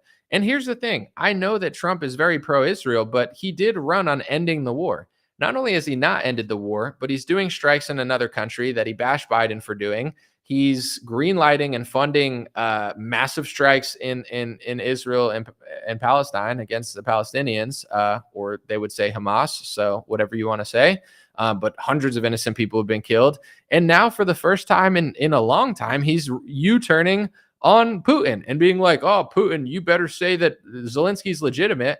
Why? You don't even think Zelensky's legitimate, but I know why, because Trump has the same handlers as Zelensky. So, he's going to now do what they want there probably. And it's like, if he does, is his base going to talk about it and say it, or are they just going to pretend like it's 5-dimensional chess plan? Like, this is the understanding of most people, maybe not most people, but if Trump struck Iran and, Yemen or whatever and killed like 100,000 people, they would be like, that's what he has to do to fight the terrorists. If Trump said, we can't strike anybody, we're ending the war now, we're going to create a deal, and anybody who would want to strike them is crazy, the same people would be like, that's the right thing to do. That's how you stop the war. It's like, and they don't have an opinion. They're just like along for the ride. When it comes to foreign policy, I'm not saying to freak out or anything, because there's really not much we can do. Like, I don't think I have the power to stop the U.S. government machine of like doing what they want. And I'm not asking to, but it's like, I am a voter and I do have an opinion and I do have the First Amendment. So I just pray that people in the Trump movement will let these people know that it's unacceptable what they're doing, or else we're going to see exactly what happened with Trump's first term. Trump's first term, if you remember, it started okay, but he didn't really know what he was doing that much. So he didn't really do that much, to be honest, with the GOP. He said, oh, the Russia collusion, they're yelling at him, Paul Ryan, blah, blah, blah. Like, it was a clown show. And then in the third year, Trump started passing all these anti-Semitism laws. That's when I started getting annoyed. War with Iran seemed like it was ramping up. And I feel like the first 2 months were like just whatever. And then I felt like it was going downhill, where I was like, for the first time in 3 years, I was like, oh, Trump's kind of lying to his base. And it's hard to explain because they don't understand. Like, they think I'm turning because I figured out what he's doing, and they're used to me just complimenting him all the time. And then it just kept getting worse. It was like he started working with Bill Gates on the vaccine stuff in 2019, 2020. There's a lockdown. He's on stage 15 days to slow the spread. He extends it. I remember when he extended it, I was like, no, he said he was going to end it, and then he didn't. He got swallowed up. The same thing is already starting to happen. It's like, he means well, he's going to end this war, but now he can't, but now he's passing the speech laws. Like, it's like we're just getting swallowed up again. And I feel like they don't even mind that Trump's president, because Trump is the perfect cover. If Lindsey Graham were doing all this stuff, people would be against it. If Hillary Clinton were doing this stuff, people would be against it. When it's Donald Trump, I feel like they're like, oh, his base kind of buys it. He'll be able to spin it. So I hope that he does well, but it already seems like he's being completely swallowed up. And I'll say this real quick. Bobby, I gave the most grace to, because Bobby Kennedy has decades of experience talking about seed oils and the Food and Drug Administration and vaccines, et cetera. And I told people, because a lot of people were jumping down his throat months ago. And I never stopped people from criticizing him. I'm not a gatekeeper that says you shouldn't do this or that, but I said, I'm not going to do it. I respect your decision to do it right now. But personally, I'm going to give him a chance, right? Like, I want to see what he does. Like, people were jumping down his throat, and I wasn't saying, don't do it, you're a bad person. I'm like, nah, I get what you're saying. You're kind of right, but let's just see what he does, because he's at the HHS, right? He's not in foreign policy. So him being such a Zionist and him being such a, team player on this topic really shouldn't matter. Like, it shouldn't matter what his foreign policy is. He's the Health and Human Services secretary, and he's in charge of the HHS, FDA. And this is like a uniting moment for Make America Healthy Again. Doesn't matter if you're Jewish or Israeli or Palestinian or Christian or Muslim or black or white or Democrat or Republican. Bobby Kennedy's just fixing the food supply and the drug, debacle. Within a month, he's tweeting about anti-Semitism being a public health crisis. He's tweeting about it being as bad as a greenhouse gas. Like it's not like people just randomly woke up and wanted to talk about this all the time. It's all the Trump administration's doing. Every department is working for Israel. You know, Bobby Kennedy is like looking for anti-Semitism in the ice cream cones. I'm being sarcastic, but it's like, it's not like people are being irrational to call out Bobby Kennedy for this. He's proving why nobody wanted to give him a chance. Like all the people who got mad at me for no reason, I never stopped them from doing what they're doing, but they got mad at me for voting. I'm not justifying what they're doing because they were being a dick to me too. And I think it was wrong, but there's a reason they feel this way. Like there's a reason they didn't want to give Bobby Kennedy a chance. It's not because they just woke up hateful. It's because this is what Zionist firsters do. And this is the problem everybody has with Zionist firsters. People don't care so much that Bobby Kennedy supports Israel. They care that Trump and Bobby Kennedy support Israel so much that they prioritize it over the First Amendment. They prioritize it over our sovereignty. They prioritize it over our government. The entire government's just working for them. It's like deport people for them, pass speech laws for them, HHS for, it's weird. Like I wouldn't want Bobby Kennedy or Obama or anybody to be at the Health and Human Services and be like, today we're going to police anti-white hatred. It is a plague that is a greenhouse gas, and we need to police anti-Christianity. As a Christian who is mostly white, I'm part Puerto Rican for those wondering as well, I would think it's weird for Hispanic, white, whatever. You know what I'm saying? Like that's weird. That's weird. I'd be like, why? Dude, just work on your job. Like that's not a job for you. There's other administrations or other government agencies that maybe should look into speech, but really none of them should be, because there's no such thing as hate speech for one group. That's not a thing. That's a way to try to work around the First Amendment the same way the Democrats do. So it's not even a thing. The same rules should apply to everybody, and we should say the First Amendment protects this, but it doesn't protect this. Not for one group. It doesn't make sense. So even if it were for me, I wouldn't want it. I would be like, this is crazy. And not only does it not help, and is it against the First Amendment, but it's actually going to just make people annoyed with me and my religion for being gatekeepers of the United States of America to some extent. So for him to do that, like, this is what I don't understand. I don't understand why Zionists and pro-Israel people, why they don't call this stuff out, because when they don't and they just attack everybody who does, it does kind of seem like they're in on it. And then people get a little more suspicious and they say, okay, so you're basically working to cover up these hate speech laws. Bobby Kennedy's in on it. Trump's in on it. And anybody who talks about it gets smeared by you as the word that they're passing into government, and you won't talk about it. But then you want me to support a hate speech rule that says that it's anti-Semitism to say that you're in on it. Like, you know, it's ridiculous. It would be like BLM passing George Floyd hate speech laws and being like, I'm going to fund politicians $100 million for them to pass the George Floyd hate speech laws. But if you say that black people are funding, politicians to pass the George Floyd hate speech laws, that's racism. It's racism to talk about crime statistics. It's racism to say that certain people are good at sports on average. Like, I'm being, I don't know what I'm being, but it's like, it would be weird. It's like, so you're lobbying the government to pass laws to make it hateful to say what you're doing. Like, you're funding to get that. But then if I say you're funding to get that, that's anti-Semitism.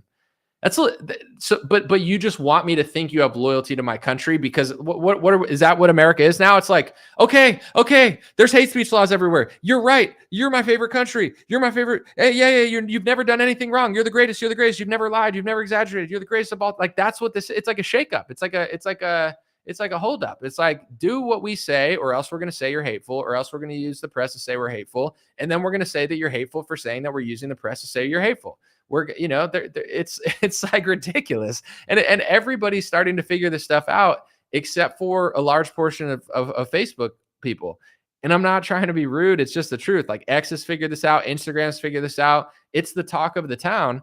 Some people take it too far, of course, like with every topic, but I'm just letting people know. And you can find videos of me in 2019. I was way younger. I was super reasonable. I told people, I said, listen, they can lie about me in 2019 over this topic. They can say this and say that. But if your goal is actually to stop hate and make America better, then passing these speech laws is the worst thing you could do. I would say that in the 90s and 2000s, that racism was as gone as it probably ever could have been in America. Like, America was the melting pot that they said it was, because there were somewhat reasonable policies and everybody was like kind of figuring out how to, coexist and get along, even though everybody's a little different. Once they started pushing that Obama era racism's in the Fruity Loops, racism's here, racism's there, it only annoyed people. For 5-6 years, people felt like they couldn't say anything. And now the floodgates are open and it's going in the other direction. And all of social media is like unapologetically saying whatever they want about race because they don't care anymore. So it's like everything that Obama did to try to fight racism only made it worse and only made people more disconnected and more into their own group instead of others. Like it backfired. Why would Republicans that know everything I just said and agreed with every word, why would they be like, yeah, it backfired for Obama and the word racism, but when Republicans do it for the word anti-Semitism, it's going to work? It's not going to work. I told you this in 2019. Look at X now. People will say anti-Semitism is the worst it's been in decades. It's so bad on X. It's so bad on Instagram. Could it possibly be because the GOP and both parties have been trying to obsessively police it to a psychotic extent like they did racism? Of course, that's why. Like for me, I have a lot of energy today, so I want to get everything out because I think it's relevant. And this is one of my live streams. I'm doing a lot of shorter videos. For me, I was super pro-Israel. I believed everything Dennis Prager said. I believed everything that Ben Shapiro said. And still to this day, some of my best friends are Jewish. Some of my favorite friends growing up were Jewish. I've only been treated really great from Jewish families, like maybe not from people in the press that don't know me, but in my own life, some of my favorite neighbors, some of the people that have been the kindest to me have been Jewish. And I'm not just saying that to pander. I truly mean that. Like, I don't talk about it that much because it just sounds corny and pandering, but like, I've known a lot of awesome Jewish people, Jewish families, and I could name 5 to 10 Jewish people in my life who were ridiculously kind, welcoming, and very nice and respectful in every sort of way. With that being said, I started noticing on Twitter that some people, this was like 2018 or 2019, I started noticing that some people said that Judaism was a race or Jewish was a race and it's a religion. And I was confused because I never really thought about it. Like, I had a Jewish friend growing up who was awesome. And I don't know. I guess I just never thought about it. Like, I didn't realize it was a race and a religion to some extent. And I never had to, like, I got invited to his bar mitzvah. I went on vacation with them. Like, it never came up. Like, we were watching Ali G and funny stuff. We weren't like talking about this. So I realized, and I just asked Twitter, I was like, is being Jewish a race or a religion? Right? This is how I got to where I'm at now. I said, is it kind, respectful, literally just curious? My comments were like, you're an anti-Semite. Why are you being so anti-Semitic? Why are you being so anti-Semitic? I didn't even know what the word anti-Semitic meant. I was like, what are you talking about? Like, just asking a question about whether it's a race or a religion. Someone's like, shut up, you anti-Semite. It's a race. Shut up, you anti-Semite. It's a religion. And I was like, holy smokes, this is crazy. So because people were so nasty and rude to me about it, I got more curious. I was like, okay, not only did I not get an answer, but I got smeared as a hateful person 20 times. So I started looking into it, and it's like, oh, it is a race and a religion. So I started realizing, like, a lot of people are Jewish ethnically, but they have no religious thought process. And then some people are religious and they're ethnically Jewish and religiously Jewish. If you want to be religiously Jewish, like, it's a really hard convert. Like, you can't just become a Jew. Like, you could become a Muslim and a Christian. They put you through a really tough conversion process, and you'll still never really be ethnically. You're just like, accepted by the religion to some extent. So it's like, it was interesting to me. I was like, oh, this is cool. Like, I don't care. It is what it is. And then when the anti-Semitism hate speech laws started being passed, I was like, yeah, I don't agree with these for the same reason I don't agree with any hate speech rules. And I had friends at, I'll just say it, I don't even care. I had friends that worked at Blaze TV at the time that were texting me saying, everybody here is calling you far right. They're basically trying to blacklist you and say that you're too far right. And I was like, what are you talking about? I'm nicer than Charlie Kirk. I'm like, at the time, I was probably more liberal than Charlie Kirk. Like, I'm more conservative now, but I really wasn't in 2018, 2019. And they're like, I was like, what? They're like, oh, because Nick Fuentes retweeted you. And I was like, I'm getting punished for getting retweeted? Like, dude, I got millions of shares. Like, I was like one of the biggest pages on Facebook. Like, I got in trouble by the media because I said something about Irish people being indentured servants or slaves and how, like, now they're getting blamed for slavery in America because they're white. I got called all sorts of names by the liberal press. Like, I was getting in trouble by the left and now for guilt by association. And now I'm getting in trouble by the right. I was like, what the hell? Like, I've never even talked to that guy. and he can't even retweet me. Like it's like a pressure tactic. They tried to use that kid who apparently Ben Shapiro did the same thing too in 2016, like, blacklisted him to some extent or to a huge extent. And just because he retweeted something I said that I wasn't even aware that he retweeted, now I'm getting blacklisted. Like that's how petty the Republican press is. And they use it as a bully tactic. Like, if we blacklist you, maybe then you'll get in line. But I'm not a coward. I'm not a puppet. I don't care about money to an extent where I'm going to sell out. So I'm like, that's messed up. It only drove me further to like figure out what was going on. And then I saw people on college campuses questioning Charlie Kirk, Dan Crenshaw, Ben Shapiro, asking valid questions. And they just kept saying, you're anti-Semitic, as Trump was passing anti-Semitism laws. So I'm like, I don't care what other people think. Like other news hosts, whether they say stuff, like I'm not responsible. Like what if Kyrie Irving retweets me, am I responsible for everything he said? If Trump retweets me or a Democrat retweets me, like this guilt by association game is ridiculous. But also I'm like, okay, but outside of what you think of him or whatever, they're passing anti-Semitism hate speech laws. And from that moment on, I got blacklisted. So I'm not complaining about it because I don't really care. I don't need friends that are fake, and I don't need to be invited to donor events and stuff like everyone else. But I'm just letting you know what's going on. It's like, that's how I got to this point.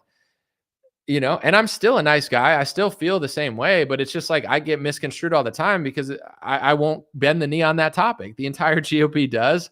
And it's been like a smear attempt to silence and shut down any people who notice. Because they're losing tremendously, they now have this woke write-up. James Lindsay, Konstantin Kisin, Jordan Peterson to some extent. They're all like, Candace is woke. How is she woke? How is it woke to be...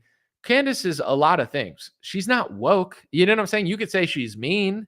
You could say she shouldn't say that. Like, I don't know what you could say about Candace. Like, she's definitely funny. She's witty. I would classify Candace as witty, funny, fast thinking, seasoned now. Like, I watched her show for the first time in a while recently, and she was just like in a flow state. Like, I could tell she's just like in the zone right now. You could say she's mean. I wouldn't say she is, but she definitely can be a little like, gossipy, or, she's a girl. So she'll get into like celebrity gossip, like whatever, whether you like Candace or not, there's a lot of things you could say about her.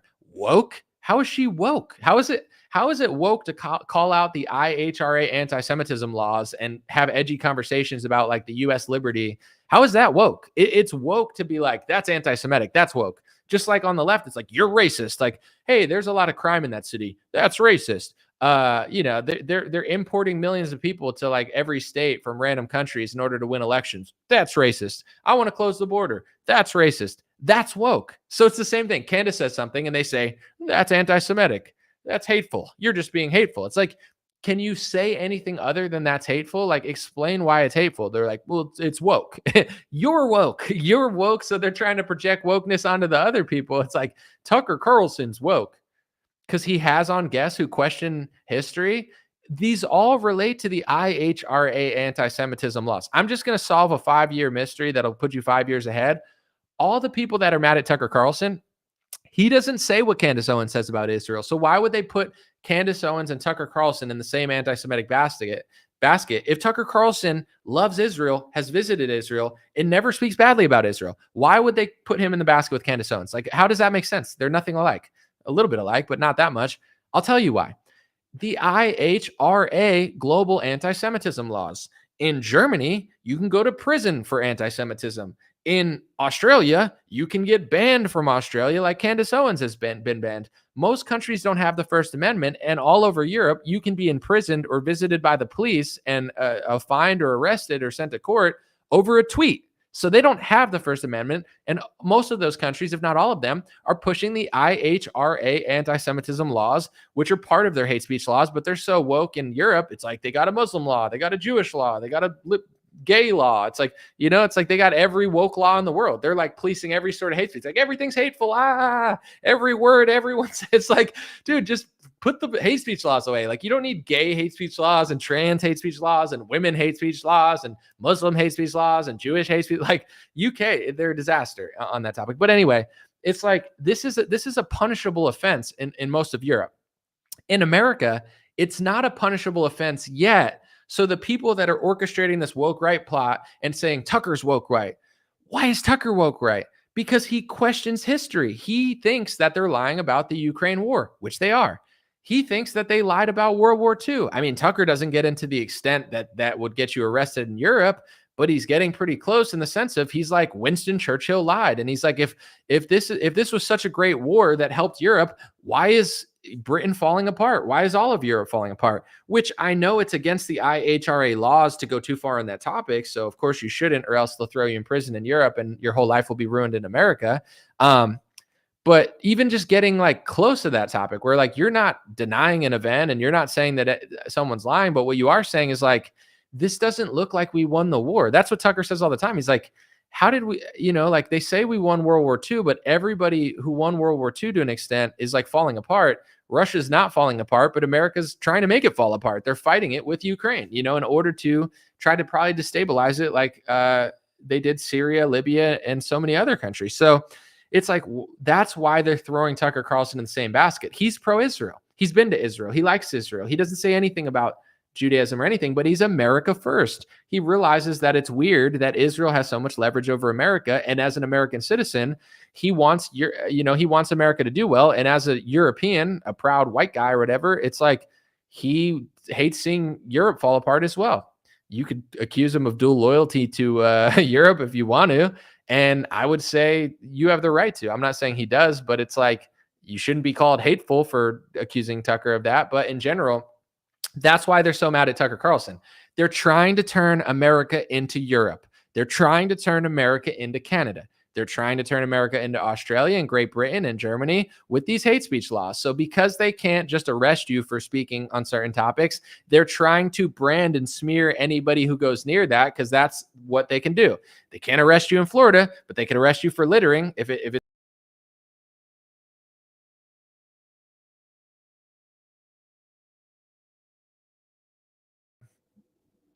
All right, sorry.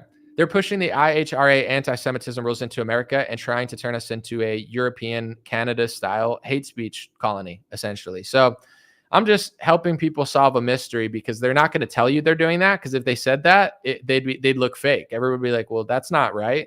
But you have to ask these people, and this is how we win. Be respectful, be peaceful, don't be crazy, don't be like angry and weird about it. You know what I'm saying? Like, don't be disrespectful, be factual. If you're going to comment on somebody's post, you want to ratio these people on Twitter or Instagram or whatever, don't be a weirdo, because when you're a weirdo, everybody just thinks it's weird, and then your point doesn't make sense. Be calm and get to the point. Show the proof. You know what I'm saying? Like, explain it to them. This should be, in my opinion, the theme of the Republican Party over the next year. Talk about the IHRA anti-Semitism laws, because there's no talk. Like, think about this. Trump has been interviewed 100 times. No one's asked him about it. They probably don't invite people to the press room that will talk about it. It's like a big cover up. So, ask respectfully, peacefully, calmly. Don't be a weirdo about it, but be like, okay, I get that you don't like Tucker Carlson. I get that you don't like Candace Owens. Will you talk about the IHRA anti-Semitism laws? Matt Walsh, if you complain about the IHRA anti-Semitism laws and said they're so bad during Biden, are you going to have the same energy for Donald Trump, who is pushing them even more aggressively than Biden and going even further than Joe Biden on the topic? Do you only care about it when it's a Democrat doing it or a rhino, or when it's Donald Trump, do you care too? Charlie Kirk. We know Charlie Kirk knows this stuff, and we know Charlie Kirk has to play this little hopscotch game for the donors, so he has to play both sides. But Charlie Kirk, you complain about the IHRA anti-Semitism laws under Joe Biden for the first time in 5 years, after blacklisting everybody who talked about it and smearing them and bad-mouthing them. Charlie Kirk is like, oh, what do you know? These are against the Constitution.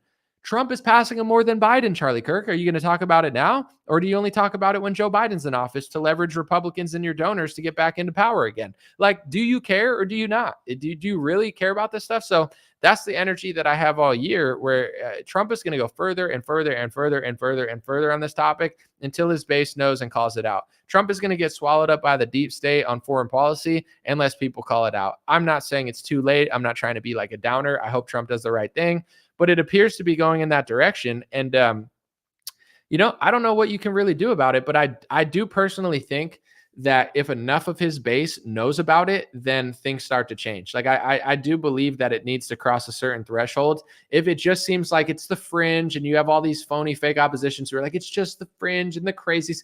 Yeah, there's crazies and fringes on all sides, but it's not that. Like even on my Instagram page, 2 years ago, nobody knew what I was talking about. 5 years ago, everybody thought I was crazy. Now, dude, it's all I see. You know, even James Lindsay complains about it. He's like, it's all I see. It's all I see on my Instagram. It's like, well, first of all, that means you're looking at it because everybody gets an algorithm. It's like, I'm seeing big butts on my Instagram page. It's like, you're probably looking at big butts, you know, like that's how the algorithm works. I mean, sometimes you don't want it and it just becomes like a self-eating thing where you looked at it twice and now that you can't, it keeps showing you it. But in order to like switch your algorithm, you got to look at other stuff. Even if you're responding to stuff you don't like, it'll feed you stuff you don't like. This is how all the algorithms work. But in general, I know what he's talking about because that's all I see too. Like I'm seeing all this stuff. I'm seeing all these people wake up in the comment section of Ben Shapiro. Like you should go look at the comment section when Ben Shapiro is like, listen, okay. I mean, JFK. Okay. On JFK. It's the left. The left cared about it. Now it's the right, and their conspiracy theories about JFK. He wrote in the Toronto Sun, I believe, like, why does it matter? Or whatever. Like, it's total. Look at his comment section. Everybody knows it's becoming super, super mainstream. People have to have that same energy with Donald Trump, respectfully, peacefully, legally, but just be like, yo, what are you doing, bro? Like, why are you doing this stuff? If 50% of his base says, I don't want to look into his donors. I don't want Anomaly to talk about it. And it's okay. I want him to win. So I want him to get paid to beat Joe Biden. Then we're just going to fall on loop. Like I wanted him to win the election too, but it doesn't mean I'm dumb. I know he takes hundreds of millions of dollars from donors and I know he's doing what they want. And I've come to the conclusion based on evidence, research, and just basic observable reality that this is not in our interest. I love America, and this is not just the donors' fault or Donald Trump's fault, but it's like in 3 or 4 years, right? Is he doing a better job with border security than Biden? Yes. Will that help our country? Yes. But it's like, it seems like our country's a slippery slope going down a roller coaster, and the best Trump can do is just like slow the roll. You know what I'm saying? And let's be honest, in 4 years, do you think New York City is going to be a clean, nice city? No. Do you think Los Angeles is going to be a nice, clean city? No. Do you think California is going to be good? No. Do you think New Orleans is going to be nice? No. Do you think the suburbs that are getting destroyed by Democrat policies, even the conservative ones that are facing the blowback from all the things that Democrats are doing, do you think that's going to change? No. Like things are not changing in the right direction, even with what Trump's doing. I'm not blaming him for that. And I understand that it's Democrats that are doing a lot of the damage. But here's the thing. It's like either Trump's going to fix the country or he's not. And if he's not, then what are we going to sit around for 4 years dreaming about? Like the change is only going to come when people actually care and start figuring out what's not happening. I mentioned this on my Instagram live the other day, but the guy Nayib Bukele in El Salvador, you know, some people question some things about him and they have every right to. He's a politician. But I think that he had accomplished one of the greatest feats in modern history for any world leader. It's easier on a smaller country, of course, but he had the crime capital of the world. El Salvador was literally the crime capital of the entire world. Now it's not. He solved crime essentially by throwing criminals in jail and going hard. Here's the thing. Trump acts like a hard ass and he's like, oh, I'm doing this and that. Kind of, yeah, but like the cities are not going to get better. You know, you're deporting like some random Muslim student for writing an op-ed against Israel. It's like, that's where you're using your resources. I'm not saying he could even do everything, but like he'll deport people. He'll make a scene out of it. Kristi Noem will throw on a cowboy hat like she's Jessie from Toy Story 3 and dress all up and wear a $50,000 watch and do her makeup and be like, look, I'm doing my thing, you know?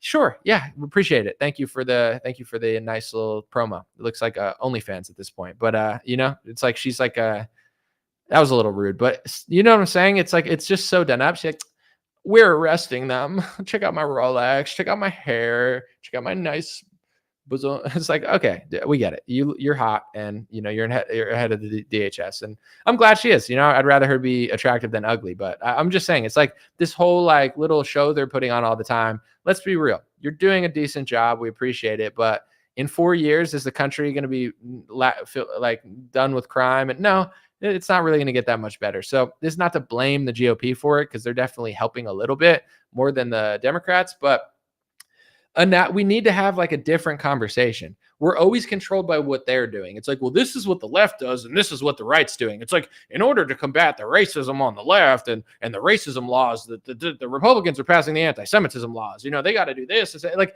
we're a slave to their narrative. It's like, yeah, they're better than the Democrats, but they're never going to fix the country because they don't care that much, you know? And it's annoying.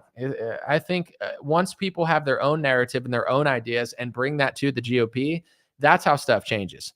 A good example of that is Bobby Kennedy. You know, even though he's shilling on some other stuff, because he stayed to what he knew about food and drugs, like he made that a part of the national conversation. I always cared about it, so I was glad when he did that, but he stuck to what he was good at. Like, he didn't follow Donald Trump, and Trump yelled at him and whatever, and the left got mad at him, but he stuck to a narrative that he knew made sense, that wasn't popular, and he helped make it popular among a lot of people who didn't know about it already, right? So that's why a lot of us still like Bobby Kennedy, even though he's being fake and annoying, and a lot of people like Trump too, but this is just the reality of the situation. It's like, that's how you change the country. We'll see if he can actually do it now that he has a position.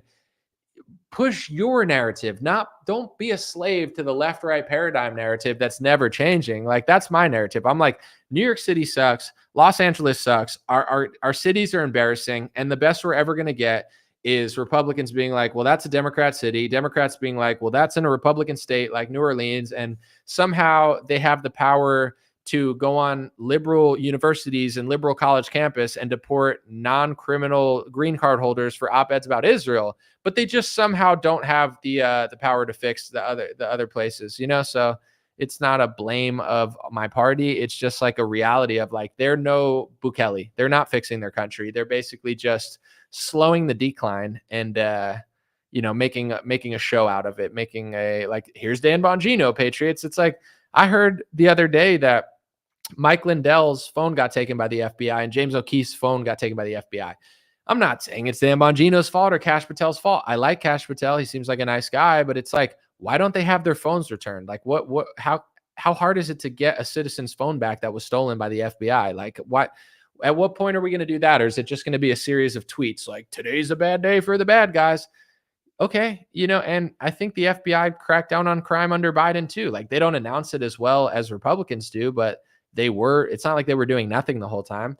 I appreciate the changes that they think they're making, but I don't even know what they're going to make. Are they going to crack down on criminals? Or are they going to crack down on who they consider anti-Semites, which is like everybody, because the rules apply to everybody. Trump breaks the anti-Semitism rules all the time. He constantly talks about loyalty to Israel, or he says, you know, why do Democrat Jewish people not vote for Republicans? Why don't they like Israel? It's like, are you saying that every Jew in America has to like Israel? That's anti-Semitism according to the IHRA laws, because you're not allowed to say that they have loyalty to Israel, or suppose that they have loyalty to Israel, or to force them to have loyalty to Israel. Why would an American president try to force somebody to have loyalty to a foreign country? Not only is it ridiculous, but it also breaks the rules that Trump is passing himself. So it's like, is the FBI even going after the bad guys? Yeah, of course, a little bit. The criminals, sure.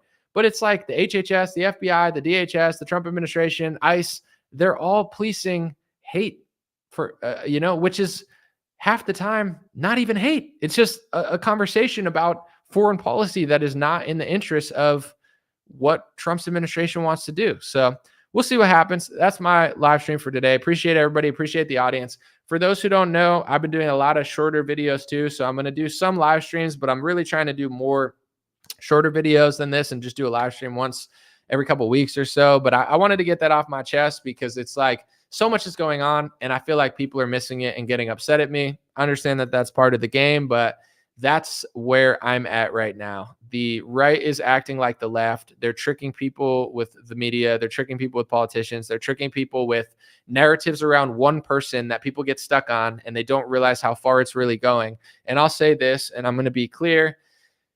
If you want to know how far the GOP and the Democratic Party and the Uniparty and the deep state and the media and the politicians and ICE and Department of Homeland Security and the FBI and the HHS and all of the government, if you want to know how far they plan on going on anti-Semitism policing, don't listen to what they say on Fox News. Don't listen to Charlie Kirk. Don't listen to anybody. Don't listen to Donald Trump. Don't listen to what they say, because what they say doesn't matter. How far they're planning to go is the IHRA anti-Semitism rules, okay, that are becoming law, but it's a conflict of the First Amendment, so they can't just arrest you for it. But they're definitely trying to push in that direction as far as they can with the Constitution in their way, thank God. But in general, that's what they're doing, okay? When it comes to Colombia, why would Donald Trump, a supposed Christian, be forcing Colombia? This is happening. Glenn Greenwald reported on it. He's trying to force Colombia to adopt the IHRA anti-Semitism laws for their university. It includes the word Jesus. It includes biblical discussion. Why would a Christian force a university to adopt a policy of hate speech that makes biblical discussion hate speech? He's a sellout. He's a liar. He's Operation Warp Speed. He's a cool guy. I wish him well. I'm grateful for some of the things he does, but he's a snake oil salesman. He's fake opposition on a lot of topics, and it needs to be countered because this is ridiculous. It's anti-Christian what he's doing. It's anti-American. It's anti-First Amendment. It's anti-Christian, and it's anti-every other ethnicity that doesn't get speech policing. Not that I want it, because that would undermine the First Amendment as well. He's not fighting wokeism on college campuses to restore America to the great values that it once had. He's doing everything he possibly can on every level of government to just hand our country over to a foreign nation and make us like a sub-state of them, to the point where our entire existence revolves around policing for them, to the point where even comedians like Tim Dillon are openly talking about it, because it's so blatantly obvious to anybody that's not controlled by the Republican propaganda sphere of fake opposition. Just because they like Trump doesn't mean they're not fake opposition. It's like they're like Trump. We got to deport people on college campuses. And you're like, yeah, we're getting rid of the terrorists. Read the IHRA anti-Semitism rules and laws. It's been passed into Florida, been passed into Georgia, been passed into South Carolina. It's been passed into Tennessee. It's been passed by Kristi Noem. I'm sure that's why she got the job at DHS, because if she didn't pass the anti-Semitism laws into South Dakota, she probably wouldn't have got the job, because that's a prerequisite. Matt Gaetz is the only one in Trump's cabinet that I know of that was like, you know what, this is ridiculous and anti-Christian. They're like, okay, see you, Matt Gaetz. In with Pam Bondi, the lady who was in Florida after the Epstein case for years and never looked into it. Acosta, who gave Epstein the sweetheart deal, was hired by Trump in his first term for the Department of Labor. Doug Burgum, who got funded by Bill Gates and oversaw, or was the governor when Bill Gates bought up all their farmland and won a controversial court case, he gets in control of America. Like, Trump's selling our country out again, just like he did the first time. And I was willing to give him a couple of weeks at least to be like, let's see what he does. But it's the same old, same old. He's not doing that much. And it's never going to change until people call it out. So that's how you could see into the future. It's not prophecy. It's literally just being educated on what's going on.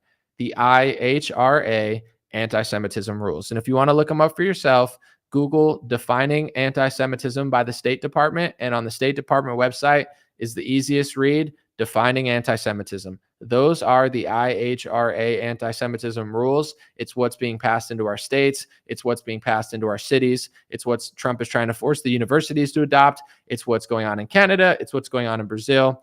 It's what's going on in Europe. It's what's going on in Australia. It's the same thing going on in Germany and the UK. It's the same rules. They are global hate speech laws for one race, one religion, and one country that just so happens to be some of Trump's biggest donors. But you can't talk about it because saying that donors influence politics is hateful. Saying that George Soros funds the left is now hateful. He is protected under these speech rules. Every week, a Trump administration person breaks their own speech rules. What's the solution? Don't pass hate speech rules into America that you can't even follow. Because if you do, you're not only a hypocrite and an anti-American fraud, you're an idiot. These people are like, oh, I'm not an anti-Semite. You are an anti-Semite for criticizing George Soros and saying he controls politicians, not because I believe that you hate people, but because that's the definition you're passing into American government. Why did from 1776 until 2017, America didn't need hate speech laws for one race, one religion, and one country? In 2018, South Carolina decided that we did. In 2019, Trump and DeSantis decided that we did. And now almost all of our government, just after hundreds of years of American history, we didn't need the hate speech rules, but now we do, right? It's so important that America is conquered. It's so important that we don't have the First Amendment. It's so important to fight hate that we need to use every lever of government and every lever of state legislature and adopt this definition of hate speech that is so ridiculously broad that the people who pass the legislation break it all the time. And do you know why they don't get in trouble for breaking it, even though they get some bad articles, etc.? It's because they're useful idiots and it's going to be applied selectively. It's like, okay, deport that person, go after that person. They use it to go after people they don't like, and the ones that are useful will be protected by it. And I'll tell you what, too, because I could see right through what's going on here. JD Vance is getting smeared by Jewish Insider. They're putting out these smear pieces on JD Vance saying like anonymous Republicans are saying he's too against war. JD Vance is a politician, so I'm not going to make all excuses for him. I'm not asking you to trust JD Vance, but they know that JD Vance is against war. He might not be able to do much about it. He's not in control of the government, but he has a strong promise to be a politician eventually. And I'm not saying he's perfect. I'm not asking you to trust him. But what I am saying is they know everything because they're all over Trump's administration in the sense of like, oh, Goldberg's on the group chat, the leaker from the Atlantic. He was added by Trump's administration. So it's really not hard to tell who's snitching on Trump's administration and turning their back on JD Vance. I'm not saying it's Mike Waltz, but it's like the difference between the deep state and the neocons and Trump's administration, they're all the same people to the point where they're mistakenly adding them to the group chat. So it's like they know because they have eyes and ears all over Trump's administration. They know who really behind the scenes supports war and doesn't support war. And I could tell you this. They think that JD Vance does not support the war, so they're trying to get out ahead of it in smear pieces and using Trump's government against them. The problem is Trump's entire cabinet is a neocon. Like you can't name one like his whole cabinet's neocons. Lindsey Graham, neocon. Doug Burgum, funded by Bill Gates. Don't know his foreign policy, but I doubt it's anything good. Elise Stefanik, egregious neocon. Egregious F rating for America, 100% for Israel. She's female Lindsey Graham, perhaps worse. Mike Huckabee. Dude, Mike Huckabee would probably sell America on eBay to Israel for $1 if he could. I'm being sarcastic, but like Mike Huckabee is disgustingly pro-Israel to the point where it's like, I don't even think he likes America. I don't care how much he loves Israel. That's not my issue. I think he has no loyalty to America. Sarah Huckabee Sanders' daughter passed the IHRA laws into or rules into Arkansas because of course she did. She's from a family that has zero loyalty to America. And I'm allowed to say that because of her ethnicity. I think she's not Jewish, so they won't say I'm anti-Semitic. But actually, they might. I don't know. They'll just probably say it anyway, even though I think she's a Christian. But in general, it's like his whole cabinet is the neocon swamp. So I'm not shocked. I think JD Vance is one of the few people who is a politician, but I think he has good instinct. And I do think at the core of it, I do think JD Vance likes America. And I know that's going to be controversial. Some people are going to be like, he's working for Peter Thiel, this and that. Listen, he's not working for these people to some extent, but I would say I think at the core of his heart and soul, just like at the core of Trump's heart and soul, Trump wants to stop the war in Ukraine and Russia. I don't think that that's a hoax or anything. Like I really think that Trump wants to stop that war. I just don't think he's going to be able to because he's controlled by the same handlers as Zelensky. I think JD Vance wants to stop all the wars. JD Vance is smart. He knows what's going on. I just think that he's powerless against it. So they're getting out ahead of it, and his own people are turning against him. JD Vance doesn't want this. JD Vance doesn't want war with Iran. They're trying to smear him and basically like make sure that no one that is against the war can ever get into the government. And that's what happened with Matt Gaetz. Yeah, he had other scandals as well, which could or could not be loosely related to this, but Matt Gaetz is one of the only members. Like, you think it's a coincidence that Trump picked a guy for the attorney general and he was like against the anti-Semitism hate speech laws? I think he's one of the only Republicans besides Thomas Massie against them, maybe Marjorie Taylor Greene too. And they replaced him. All the media, the same media that's smearing JD Vance was smearing Matt Gaetz. They were calling him an anti-Semite, anti-Semitism. The media was putting crazy pressure on Donald Trump. You don't think the donors were putting pressure on Donald Trump? You don't think everybody that Trump surrounds him was like, you got to get JD Vance out there? I mean, you got to get Matt Gaetz out there. As soon as Trump got rid of Matt Gaetz, they put in Pam Bondi, and all of those same media that were calling Matt Gaetz an anti-Semite, like the Jewish Insider and others, they were like, okay, Pam Bondi will go after protesters on a college campus. Pam Bondi will enforce anti-Semitism. I'm sorry, but that's loosely what this is about. And I'm not being hateful. It's just the truth. It's like, we're not allowed to have anyone in our government that's not completely subservient to a foreign country. And if they even get a whiff that somebody in Trump's government is not completely head over heels subservient to a foreign country, they're going to get smear articles. That's happening to JD Vance right now, because they know from probably moles in the administration, like the ones being added to the group chat, they know that JD is, and maybe that's how they knew. They got that to leak to the press, and then the whole press saw what JD Vance said, and now they're like, whoa, he doesn't seem head over heels for this war. We got to smear him. Yeah, that's a total coincidence. It's not. Appreciate you guys. God bless you. God bless your family. God bless America. God bless the world. I appreciate you. And check out some of the merch if you'd like. I'm going to get more soon, and I will get a new outro video as well, because it's old school. I got better quality stuff. I'm upgrading everything this year. Better videos, better news reports, better, deep dives on stuff, better quality. Got the sign behind me. I know I'm in the way, but let it rock for a little bit. Sorry if it blinded you.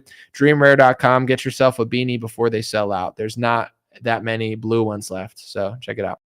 Hey, what's going on, my friends? Just a few ways to stay in touch and support if you'd like to. The first way is dreamrare.com. We have blue beanies, black beanies, pink hats, other colored hats, freedom versus tyranny shirts, stay blessed long sleeve, God is great long sleeve, and lots of more cool items coming soon. Dreamrare.com. Check out the shop to support. Everything's made in the United States. Handpicked by me. Patreon.com/raretalk for $5 a month. You can help support me, support the show. If you haven't noticed, unlike other channels, I don't work with very many sponsors, sometimes none at all. And part of the way I'm able to do that is, hey, what's going on, my friends? Just a few ways to stay in touch and support if you'd like to. The first way